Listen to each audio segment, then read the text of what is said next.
Hi, இந்த வீடியோவில் நம்ம ஆப்ரேஷன்ஸ் மேனேஜ்மெண்ட்டோட next unit resource aggregate planning வந்து பார்க்க போகிறோம். ஸோ ரிசோர்ஸ் ஆக்ரிகேட் பிளானிங் அப்படின்னா என்ன அப்படிங்கிறதுக்கு ஃபஸ்ட்டு ஒரு எக்ஸாம்பிள் வந்து பார்க்கலாம். நம்ம வந்து ஒரு டாய் ஷாப் வச்சுருக்கோம்னு வச்சுக்கலாம், ஓகேவா? பொம்மை கடை வச்சுருக்கோம். இப்போ நம்ம என்ன வந்து டிசைட் பண்ணணும் அப்படின்னா, ஹவு மெனி டாய்ஸை நம்ம மேனுஃபேக்சர் பண்ணுறது, ஓகேவா? அப்புறம் எப்போ மேனுஃபேக்சர் பண்ணுறது அப்படிங்கிறத டிசைட் பண்ணணும். இது பேர் தான் ரிசோர்ஸ் ஆக்ரிகேட் பிளானிங். ஸோ இந்த டைம் பீரியட் வந்து என்னது? டைம் பீரியட் வந்து மினிமம் 3 months, மேக்ஸிமம் 1 year, ஓகேவா? ஸோ இந்த மாதிரி ஒரு பிளான் பண்ணுறோம் அப்படின்னா அது பேர் தான் ரிசோர்ஸ் ஆக்ரிகேட் பிளானிங். இது வந்து என்ன வேணாலும் இருக்கலாம். சப்போஸ் ஒரு ஹோட்டல் இருக்குது அப்படின்னா அவங்க வந்து எவ்வளோ ஃபுட்டு வந்து ஒரு நாளைக்கு அவங்க ப்ரிப்பேர் பண்ணணும் அந்த மாதிரி அவங்க டிசைட் பண்ணுவாங்க. ஸோ அந்த ஆர்கனைசேஷனை பொறுத்து அவங்க வந்து இந்த மாதிரி எவ்வளோ குட்ஸை ப்ரொடியூஸ் பண்ணணும்னு டிசைட் பண்ணுவாங்க. ஸோ ரிசோர்ஸ் ஆக்ரிகேட் பிளானிங்னா என்னென்னா, process of planning the quantity and timing of output. குவான்டிட்டினா எவ்வளோங்கிறது, டைமிங் ஆஃப் அவுட்புட்னா எப்போ ப்ரொடியூஸ் பண்ணணுங்கிறது, ஓகேவா? ஸோ இன்டர்மீடியட் டைம் ஹரிசான் அதுதான் 3 months to 1 year தான். இதை தான் இன்டர்மீடியட் டைம் ஹரிசான் சொல்லுவோம், ஓகேவா? 3 monthsக்கு கம்மியாக நம்ம வந்து பிளான் பண்ண மாட்டோம், 1 year விட ஜாஸ்தியாக பிளான் பண்ண மாட்டோம். ஸோ 3 months to 1 year தான் ரிசோர்ஸ் ஆக்ரிகேட் பிளானிங் பண்ண போகிறோம். அதுக்கப்புறம் இந்த physical plant and equipment and it's capacity ஒரு ஃபிக்ஸ்டு. நம்ம என்ன பண்ணணும்னா, இப்போ நம்ம அந்த டாய் ஷாப்பில் வந்து எவ்வளோ டாய்ஸ் மேனுஃபேக்சர் பண்ணணும், எப்போ மேனுஃபேக்சர் பண்ணணுன்ட்டு நம்ம பிளான் பண்ணுறோம்ல, அப்போ வந்து நம்ம புது மெஷினையோ இல்லை ஒரு புது ஃபேக்ட்ரியையோ பில்டு பண்ணக்கூடாது. இல்லை அந்த ஃபிக்ஸ்டாக இருக்கணும் எல்லாமே, ஓகேவா? ஸோ நம்ம யூஸ் பண்ணுற பிளான்ட் அண்ட் எக்யூப்மெண்ட் வந்து ஃபிக்ஸ்டாக இருக்கணும் ரிசோர்ஸ் ஆக்ரிகேட் பிளானிங் பண்ணும்போது. ஸோ அவ்வளோதான் ரிசோர்ஸ் ஆக்ரிகேட் பிளானிங்கோட மீனிங். ரிசோர்ஸ் ஆக்ரிகேட் பிளானிங்னா என்னது?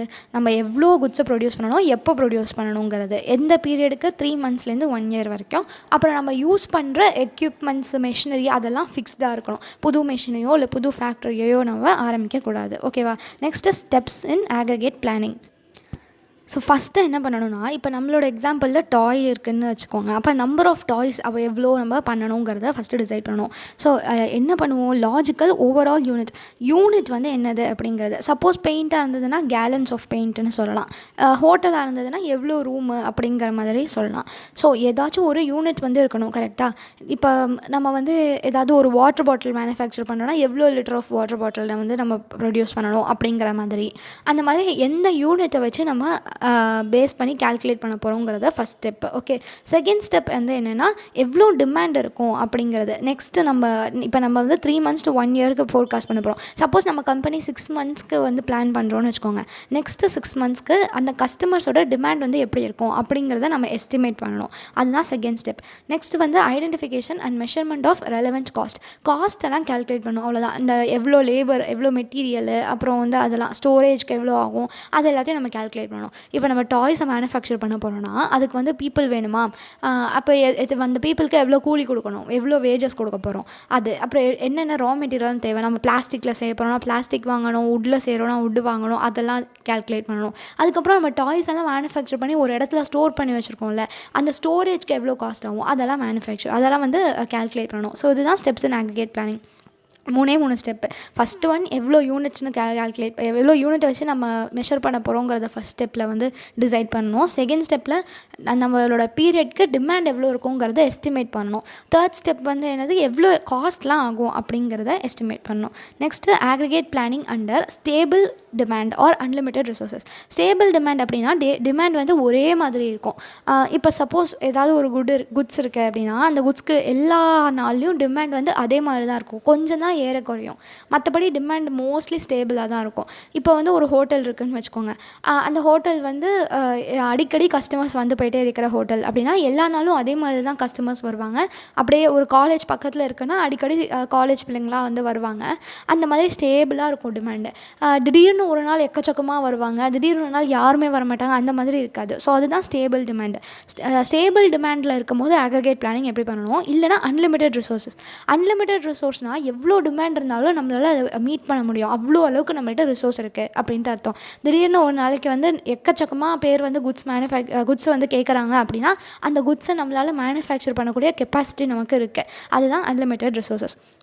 ஸோ ஸ்டேபிள் டிமாண்ட் இல்லைனா அன்லிமிட்டெட் ரிசோர்ஸஸாக இருந்ததுன்னா அதில் எப்படி அக்ரிகேட் பிளானிங் பண்ணணும் அப்படிங்கிறது. ஃபஸ்ட்டு என்ன பண்ணணும்னா ரிசோர்ஸ் எவ்வளோ தேவை அப்படிங்கிறத ஃபோர்காஸ்ட் பண்ணணும். Demand forecast are converted to resource requirement.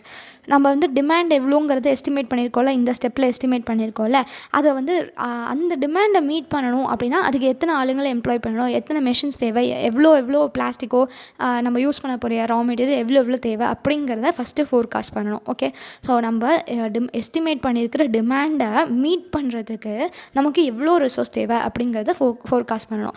Next one வந்து என்னென்னா அந்த ரிசோர்ஸஸ் நமக்கு தேவைப்படுதில்ல அதை வந்து வாங்கிக்கணும். Resources necessary to meet demand over the time horizon are acquired. So first ஸ்டெப்பில் என்ன பண்ணியிருக்கோம், ரிசோர்ஸ் எவ்வளோ தேவைங்கிறத கண்டுபிடிச்சிக்கோம். இந்த ரிசோர்ஸை போய் நீங்கள் வாங்கிக்கிறீங்க, அவ்வளோதான். ஸோ எனஃப் பீப்புள் எம்ப்ளாய் பண்ணிட்டோமா, எனஃப் எக்யூப்மெண்ட் நம்மள்ட்ட இருக்கா, மெட்டீரியல்ஸ்லாம் எல்லாமே இருக்கா அப்படிங்கிறத நம்ம என்ஷோர் பண்ண போகிறோம் செகண்ட் ஸ்டெப்பில்.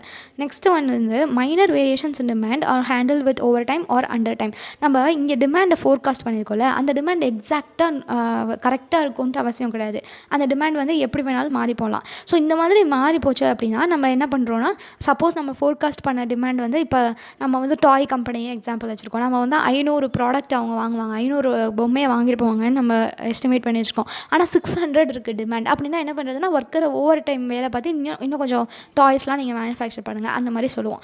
இல்லை சப்போஸ் டிமாண்ட் வந்து கம்மியாக தான் இருந்தது அப்படின்னா நீங்கள் சீக்கிரம் வீட்டுக்கு போயிருங்க, எனக்கு ஒன்றும் வேலை இல்லை அப்படின்னு சொல்கிறோம். அதுதான் ஓவர் டைம் ஒரு அண்டர் டைம். ஸோ அவ்வளோதான் 3 ஸ்டெப். ஸோ ஸ்டேபிள் டிமாண்ட் ஒரு அன்லிமிட்டட் ரிசோர்ஸஸாக இருந்தது, டிமாண்ட் வந்து ஒரே மாதிரி இருந்தது, இல்லைனா ரிசோர்ஸஸ் அன்லிமிட்டடாக இருந்தது அப்படின்னா என்ன பண்ணணும், ஃபஸ்ட்டு நம்ம டிமாண்டை வந்து ஃபோர்காஸ்ட் பண்ணியிருக்கோம்ல அதை பேஸ் பண்ணி எவ்வளோ ரிசோர்ஸஸ் தேவைங்கிறத ஃபஸ்ட்டு நம்ம எஸ்டிமேட் பண்ணணும். செகண்ட் ஸ்டெப் வந்து அந்த ரிசோர்ஸஸ் எவ்வளோ தேவைன்னு எஸ்டிமேட் பண்ணியிருக்கோம்ல அதை போய் வாங்கணும். தேர்ட் ஸ்டெப் வந்து டிமாண்டை வந்து சப்போஸ் டிமாண்ட் வந்து மாறி போச்சு, சேஞ்சஸ் வந்து இருந்தது அப்படின்னா ஓவர் டைம் இல்லைனா அண்டர் டைம் மூலியமாக அதை மீட் பண்ண போகிறோம்.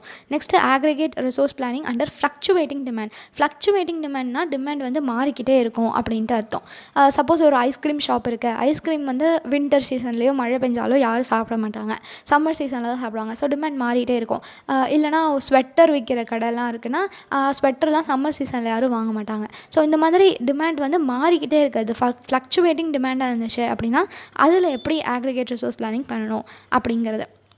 So first producing at a constant rate and using inventory to absorb fluctuations in demand. அப்படின்னா ப்ரொடக்ஷன் வந்து ஒரே மாதிரி இருக்கணும், டிமாண்ட் மீட் பண்ணுறதுக்கு நம்ம வந்து எக்ஸ்ட்ரா ஸ்டாக்கை வந்து வச்சுக்கலாம். ஓகேவா, ப்ரொடக்ஷன் வந்து எல்லா நேரமும் ஒரே மாதிரி சேம் ரேட்டில் இருக்கணும், கான்ஸ்டன்ட் ரேட்டில் இருக்கணும். அண்ட் சப்போஸ் வந்து டிமாண்ட் மாறி போச்சுன்னா என்ன பண்ணுறதுங்கிறதுக்காக எக்ஸ்ட்ராவாக நம்ம கொஞ்சம் ஸ்டாக் வந்து வச்சுக்கிறோம். ஸோ புரியுதா, இப்போ நம்ம வந்து இது ஐஸ்கிரீமுக்கு தான் அது செட் ஆகாது, ஐஸ்கிரீம்லாம் வீணாக போயிடும். ஸோ ஐஸ்கிரீம் பற்றி யோசிக்காமல் இப்போ ஸ்வெட்டர் பற்றி யோசிங்க. ஸ்வெட்டர் கம்பெனி நம்ம வச்சுருக்கோம், ஸ்வெட்டர் கடை வச்சுருக்கோம் அப்படின்னா நம்ம வந்து எல்லா மந்த்தையும் ஒரே மாதிரி ப்ரொடியூஸ் தான் பண்ணுவோம். இப்போ வின்டர் சீசன் அப்போ நம்ம ஒரு நாளைக்கு ஒரு 50 ஸ்வெட்டர் நம்ம வந்து மேனுஃபேக்சர் பண்ணுறோம் அப்படின்னா சம்மர் சீசன் அப்போயும் 50 ஸ்வெட்டர் தான் மேனுஃபேக்சர் பண்ணணும். சம்மர் சீசன் அப்போ தான் டிமாண்ட் இருக்காதுன்னு கம்மியாக பண்ணிடக்கூடாது. அந்த எக்ஸ்ட்ராவாக சேல் பண்ணாமல் இருக்குதுல்ல அதை என்ன பண்ணுவோம்னா நம்ம ஸ்டாக்காக வச்சுக்குவோம். ஸ்டாக்காக வச்சுட்டு அப்புறமா எப்போ டிமாண்ட் இருக்கோ அப்போ வந்து சேல் பண்ணிக்குவோம். புரியுதா? ஸோ வின்டர் சீசனில் நம்ம வந்து டெய்லி 50 ஸ்வெட்டர் தான் மேனுஃபேக்சர் பண்ணுறோம். ஓகே, ஸோ ஒரு நாள் வின்டர் சீசனில் வந்து டிமாண்டு வந்து 100 ஸ்வெட்டர்னு இருக்குதுன்னு வச்சுக்கோங்க. நம்ம என்ன பண்ணுவோம், ஏற்கனவே சம்மர் சீசன்லேயும் நம்ம அதே மாதிரி தானே மேனுஃபேக்சர் பண்ணிப்போம், கான்ஸ்டன்ட் ரேட்டில் தான் மேனுஃபேக்சர் பண்ணிப்போம். ஸோ நம்ம ஸ்டாக்காக வச்சுருப்போம்ல அந்த 50 டிமாண்ட் இங்கே கொண்டு வந்து அந்த 50 ஸ்வெட்டர் இங்கே கொண்டு வந்து டிமாண்டை வந்து மீட் பண்ணிக்கோங்க. Next hiring or firing workers to match demand. Hiring ஒர்க்கர்ஸ்னால் புதுசாக நம்ம ஒர்க்கர்ஸை வேலைக்கு எடுக்கிறது, ஃபயர் ஒர்க்கர்ஸ்னால் வேலையை விட்டு போங்க அப்படிங்கிறத சொல்கிறது. ஸோ டிமாண்டை பேஸ் பண்ணி நம்ம ஒர்க்கர்ஸை வர வைப்போம், இல்லைனா போக சொல்லுவோம். அதுக்கப்புறம் எப்போதுமே ரிசோர்ஸஸை வந்து நம்ம நல்லா வச்சுக்கணும். இப்போ எப்போயாச்சும் டிமாண்ட் வந்து எக்கச்சக்கமாக அதிகமாக போயிடுச்சுன்னா என்ன பண்ணுறதுங்கிறதுக்காக எப்போதுமே நம்ம எனஃப் ரிசோர்ஸஸ் வச்சுக்கணும். மெஷினையோ இல்லை வந்து ஒர்க்கர்ஸையோ திடீர்னு டிமாண்ட் எக்கச்சக்கமாக போயிடுச்சுன்னா என்ன பண்ணுறதுன்னு அதை மீட் பண்ணுறதுக்காக ஒரு மினிமம் அமௌண்ட் ஆஃப் ரிசோர்ஸஸை நம்ம வச்சுக்கணும். நெக்ஸ்ட்டு ஃப்ளெக்சிபிள் ஒர்க் ஸ்ட்ராட்டஜிஸ் அப்படின்னு சொல்லலாம். ஸோ இங்கே முன்னாடி அந்த சாப்டரோட பேரையே தெரியாதனமாக இங்கே வந்துருச்சு. ஓகே, ஸோ அதை இக்னோர் பண்ணிக்கோங்க, அதனால தான் அதை அடிச்சு விட்டேன். ஸோ இதுக்கு பேர் என்னென்னா ஃப்ளெக்சிபிள் ஒர்க் ஸ்ட்ராட்டஜி அப்படின்னு சொல்லலாம். Flexible work strategy. ஏன்னா ஒர்க் வந்து ஸ்டேபிளாக எப்போதுமே இருக்காது. சில டைம் நமக்கு ஓவர் டைம் எடுத்துப்போம், சில டைம் அண்டர் டைம் வந்து தேவை. So increase R decreasing the working hours. Suppose demand எக்கச்சக்கமாக இருந்தது அப்படின்னா ஒர்க்கர்ஸை நீங்கள் ஓவர் டைம் பாருங்கன்னு சொல்லுவோம். இல்லை டிமாண்ட் கம்மியாக இருந்தது அப்படின்னா வீட்டுக்கு போங்க அப்படிங்கிற மாதிரி சொல்லுவோம். ஸோ அதுதான் over time and under time. Next subcontracting work to other firms. இன்னொரு ஃபர்ம்கிட்ட வேறு ஏதோ ஒரு கம்பெனி இருக்குது, ஓகே, அந்த கம்பெனிகிட்ட நீங்கள் வந்து எங்கள் ஒர்க்கை கொஞ்சம் பண்ணி கொடுங்கிற மாதிரி சொல்லுவோம். ஸோ நம்மள்ட்ட இருக்கிற மெஷின்ஸ் வந்து ஒரு 50 ஸ்வெட்டரை ஒரு நாளைக்கு ப்ரொடியூஸ் பண்ணுற அளவுக்கு தான் கெப்பாசிட்டி இருக்குது. நம்ம 100 ஸ்வெட்டர் ப்ரொடியூஸ் பண்ணோன்னா மெஷின்லாம் ஹீட் ஆகி வீணாக போயிடும். அந்த மாதிரி இருந்தது அப்படின்னா என்ன பண்ணுறோன்னா, இன்னொரு கம்பெனிகிட்ட போய்ட்டு நீங்கள் வந்து எங்களுக்கு ஸ்வெட்டரை வந்து ப்ரொடியூஸ் பண்ணி கொடுங்க, நாங்கள் உங்களுக்கு காசு கொடுத்துருவோம், அந்த மாதிரி சொல்லுவோம். அதுதான் subcontracting work to other firms. Next using part time ஒர்க்கர்ஸ்னால் நீங்கள் கொஞ்சம் டைம் மட்டும் வேலை பாருங்கள், அதுக்கப்புறம் போயிருங்க அப்படிங்கிற மாதிரி part time workers. Next providing the services or product at a later time period. Back ordering அப்படின்னா டிமாண்ட் வந்து எப்போ வந்து அதிகமாக இருக்கோ அப்போயோ providing the services or product at a later time period. Demand வந்து அதிகமாக இருக்கிறப்ப தான் நம்ம ப்ராடக்ட்டையும் சர்வீஸையும் வந்து டெலிவர் பண்ணுவோம். So deliver products or services later when demand is too high. So இதுதான் வந்து aggregate resource planning under fluctuating டிமாண்டுங்கிறது. Next topic guidelines for aggregate planning. So guidelines for aggregate பிளானிங்கை நம்ம நல்லா பண்ணுறதுக்கு எந்தெந்த ஸ்டெப்ஸ்லாம் ஃபாலோ பண்ணணுங்கிற மாதிரி சும்மா ஒரு அட்வைஸ் கொடுக்குற மாதிரி அதுதான் கைட்லைன்ஸ். ஸோ ஃபஸ்ட்டு வந்து என்னென்னா, determine corporate policy regarding controllable வேரியபிள்ஸ்னு ஏன் சொல்கிறோன்னா, இப்போ வந்து டிமாண்ட் வந்து நம்மளுக்கு அன்கண்ட்ரோலபிள், கரெக்டாக? ஸோ டிமாண்டை வந்து ஒரு ஃபர்மால் கண்ட்ரோல் பண்ண முடியாது. ஸோ அது வந்து அன்கண்ட்ரோலபிள். ஸோ எதெல்லாம் கண்ட்ரோலபிளாக இருக்கோ அதுக்கு கிளியரான பாலிசிஸை வந்து எஸ்டாப்ளிஷ் பண்ணுங்கள். இப்போ இதுக்கு எக்ஸாம்பிள்ஸ்லாம் வந்து என்னென்னா, எவ்வளோ இன்வென்ட்ரியை நம்ம ஸ்டோர் பண்ணி வச்சுக்கலாம். ஸோ நம்ம டாய் கம்பெனி வச்சுருக்கோன்னா நம்ம எவ்வளோ பிளாஸ்டிக்கையோ, நம்மளுக்கு எவ்வளோ ரா மெட்டீரியல்ஸ் தேவைங்க இருக்குல்ல, பிளாஸ்டிக், வுட்டு, அந்த மாதிரி அதெல்லாம் எவ்வளோ நம்ம ஸ்டோர் பண்ணி வச்சுருக்கலாம் அப்படிங்கிறதுக்கான பாலிசி. அப்புறம் எவ்வளோ ஓவர் டைம் நம்ம ஒர்க்கர்ஸ்டேருந்து வாங்கிக்கலாம். ஸோ ஒர்க்கர்ஸ்டேயும் நீங்கள் வந்து நைட்டு ஃபுல்லாக வேலை பாருங்கன்னெலாம் சொல்ல முடியாது, அப்போ அடுத்த நாள் யாருமே வரமாட்டாங்க. ஸோ அந்த மாதிரி நம்ம ஒரு கிளியரான ஒரு பாலிசி வச்சுருக்கணும். ஸோ ஓவர் டைம் நம்ம வச்சாலும் நமக்கு காஸ்ட் அதிகமாகும், கரெக்டாக? ஓவர் டைம்னால் நம்ம சேலரி கொஞ்சம் அதிகமாக கொடுக்கணும், அந்த ஓவர் டைமுக்காக சேலரி கொஞ்சம் கொடுப்போம். இந்த மாதிரி இருந்ததுன்னா காஸ்ட் எக்கச்சக்கமாக போயிட்டே இருக்கும். ஸோ அந்த கம்பெனி வந்து ஒரு நாளைக்கு ஒர்க்கர்ஸை ஒரு 2 மணி நேரம் தான் எக்ஸ்ட்ரா வேலை பார்க்க வைக்கணும். அந்த மாதிரி கிளியரான பாலிசிஸ் வந்து செட் பண்ணிக்கணும். அதுதான் ஃபர்ஸ்ட் ஒன். செகண்ட் ஒன் வந்து use a good forecast as a basis for planning. அப்படின்னா என்னென்னா, கஸ்டமர்ஸோட டிமாண்டை அக்யூரேட்டாக நம்ம ப்ரெடிக்ட் பண்ணால் தான் நம்மளால் எவ்வளோ டிமாண்ட் இருந்துக்கோ அதை பேஸ் பண்ணி ப்ரொடக்ஷனை பிளான் பண்ண முடியும். சப்போஸ் நம்ம வந்து ஒரு துணி கடை வச்சுருக்கோம்னு வச்சுக்கலாம். நம்ம வந்து போன வருஷம் நடந்த சேல்ஸை வச்சு இந்த வருஷம் சம்மரில் எவ்வளோ சேல்ஸ் நடக்கும் அப்படிங்கிறத நம்ம வந்து ஃபோர்காஸ்ட் பண்ணலாம். இந்த மாதிரி ஒரு ஃபோர்காஸ்ட் மூலிமா நமக்கு வந்து எவ்வளோ ஃபேப்ரிக் தேவைப்படுது, எவ்வளோ லேபரர்ஸ்லாம் தேவைப்படுறாங்க அப்படிங்கிறத நம்ம டிட்டர்மைன் பண்ணலாம். ஸோ அதுதான் செகண்ட். ஸோ ஃபர்ஸ்ட் வந்து என்னது, பாலிசி கிளியராக இருக்கணும், ஓகே. செகண்ட் ஒன் வந்து ஃபோர்காஸ்ட் பண்ணணும். என்னத்தை ஃபோர்காஸ்ட் பண்ணணும்? டிமாண்டை ஃபோர்காஸ்ட் பண்ணணும். Next plan and proper units of capacity. So units வந்து கிளியர் டு அண்டர்ஸ்டாண்ட் யூனிட்ஸாக இருக்கணும். ஸோ இப்போ வந்து ஒரு ஹோட்டல் இருக்குன்னு வச்சுக்கோங்க. ஒரு ஹோட்டல் வந்து என்ன பண்ணணும்னா, ஹோட்டல்னால் நான் சாப்பிட்ற ஹோட்டல் சொல்லலை, லாட்ஜ் மாதிரி ஹோட்டல். ஸோ அந்த மாதிரி ஒரு ஹோட்டல் இருக்குது அப்படின்னா எவ்வளோ ரூம்ஸ் வந்து அவைலபிளாக இருக்கும் அப்படிங்கிறது அதுக்கு ஒரு கரெக்டான யூனிட். ஸோ எவ்வளோ ஸ்டாஃபை வந்து நம்ம எவ்வளோ நேரம் ஸ்டாஃப் ஒர்க் பண்ணுவாங்க அப்படிங்கிறது கரெக்டான யூனிட் கிடையாது. ஸோ யூனிட்டை கரெக்டாக நம்ம எஸ்டாப்ளிஷ் பண்ணணும். ஸோ யூனிட்ஸ்னால் லிட்டர்ஸு, அந்த மாதிரி லிட்டர்ஸ். ஹோட்டல்னால் வந்து ரூமு, அப்புறம் வந்து நம்பர் ஆஃப், அந்த மாதிரி யூனிட்ஸ்லாம் வந்து கிளியராக எஸ்டாப்ளிஷ் பண்ணணும். Next one, maintain the stable work force. நம்ம வந்து அடிக்கடி வந்து ஒர்க்கர்ஸை வந்து வேலைக்கு எடுக்கிறதோ வேலை விட்டு அனுப்புகிறதோ அந்த மாதிரி இருக்கக்கூடாது. ஏன்னா வந்து இப்போ நம்ம திடீர்னு ஒர்க்கர்ஸ்லாம் நீங்கள்லாம் வேலை விட்டு போங்கன்னு சொல்லிட்டு இருந்தோம்னா, அந்த ஒர்க்கர்ஸ் போய் மற்றவங்கள்ட்ட போய் அந்த கம்பெனிலலாம் நீ சேராத, திடீர்னு நம்ம ஆள் இல்லைன்னு எல்லோரும் வெளில போங்க அப்படின்ட்டு அனுப்பி விட்ருவான் அப்படிங்கிற மாதிரி சொல்லுவாங்க. ஸோ ஸ்டாஃபை வந்து ஸ்டேபிளாக வந்து நம்ம வச்சுக்கணும், ஓகே. அதுதான் வந்து நெக்ஸ்ட்டு வந்து maintain needed control over inventories. நம்ம வந்து டிமாண்ட் திடீர்னு அன்எக்ஸ்பெக்டடாக அதிகமாகிடுச்சு அப்படின்னா என்ன பண்ணுறதுங்கிறதுக்காக எனாஃபாக நம்ம ஸ்டாக் வந்து வச்சுக்கணும். ஸோ இப்போ வந்து டாய்ஸ் மேனுஃபேக்சர் பண்ணுறோம்ல, நான் வந்து எல்லா மாதமும் ஒரே மாதிரி தான் மேனுஃபேக்சர் பண்ணுவேன். டிமாண்ட் வந்து எக்கச்சக்கமாக போனால் நம்மள்ட்ட அப்போ மேனுஃபேக்சர் பண்ணது எல்லாத்தையுமே நம்ம வந்து விற்றுருப்போம். நம்மள்ட்ட இப்போ புதுசாக எதுவுமே இருக்காது. அதுக்காக நம்ம என்ன பண்ணணும்னா, இன்வென்ட்ரியை கரெக்டாக மெயின்டைன் பண்ணிக்கணும். ஸ்டாக் வந்து நம்ம மெயின்டைன் பண்ணிக்கணும், ஓகே. ஸோ மேனேஜ் இன்வென்ட்ரி தான் இது, okay. Next maintain flexibility to change.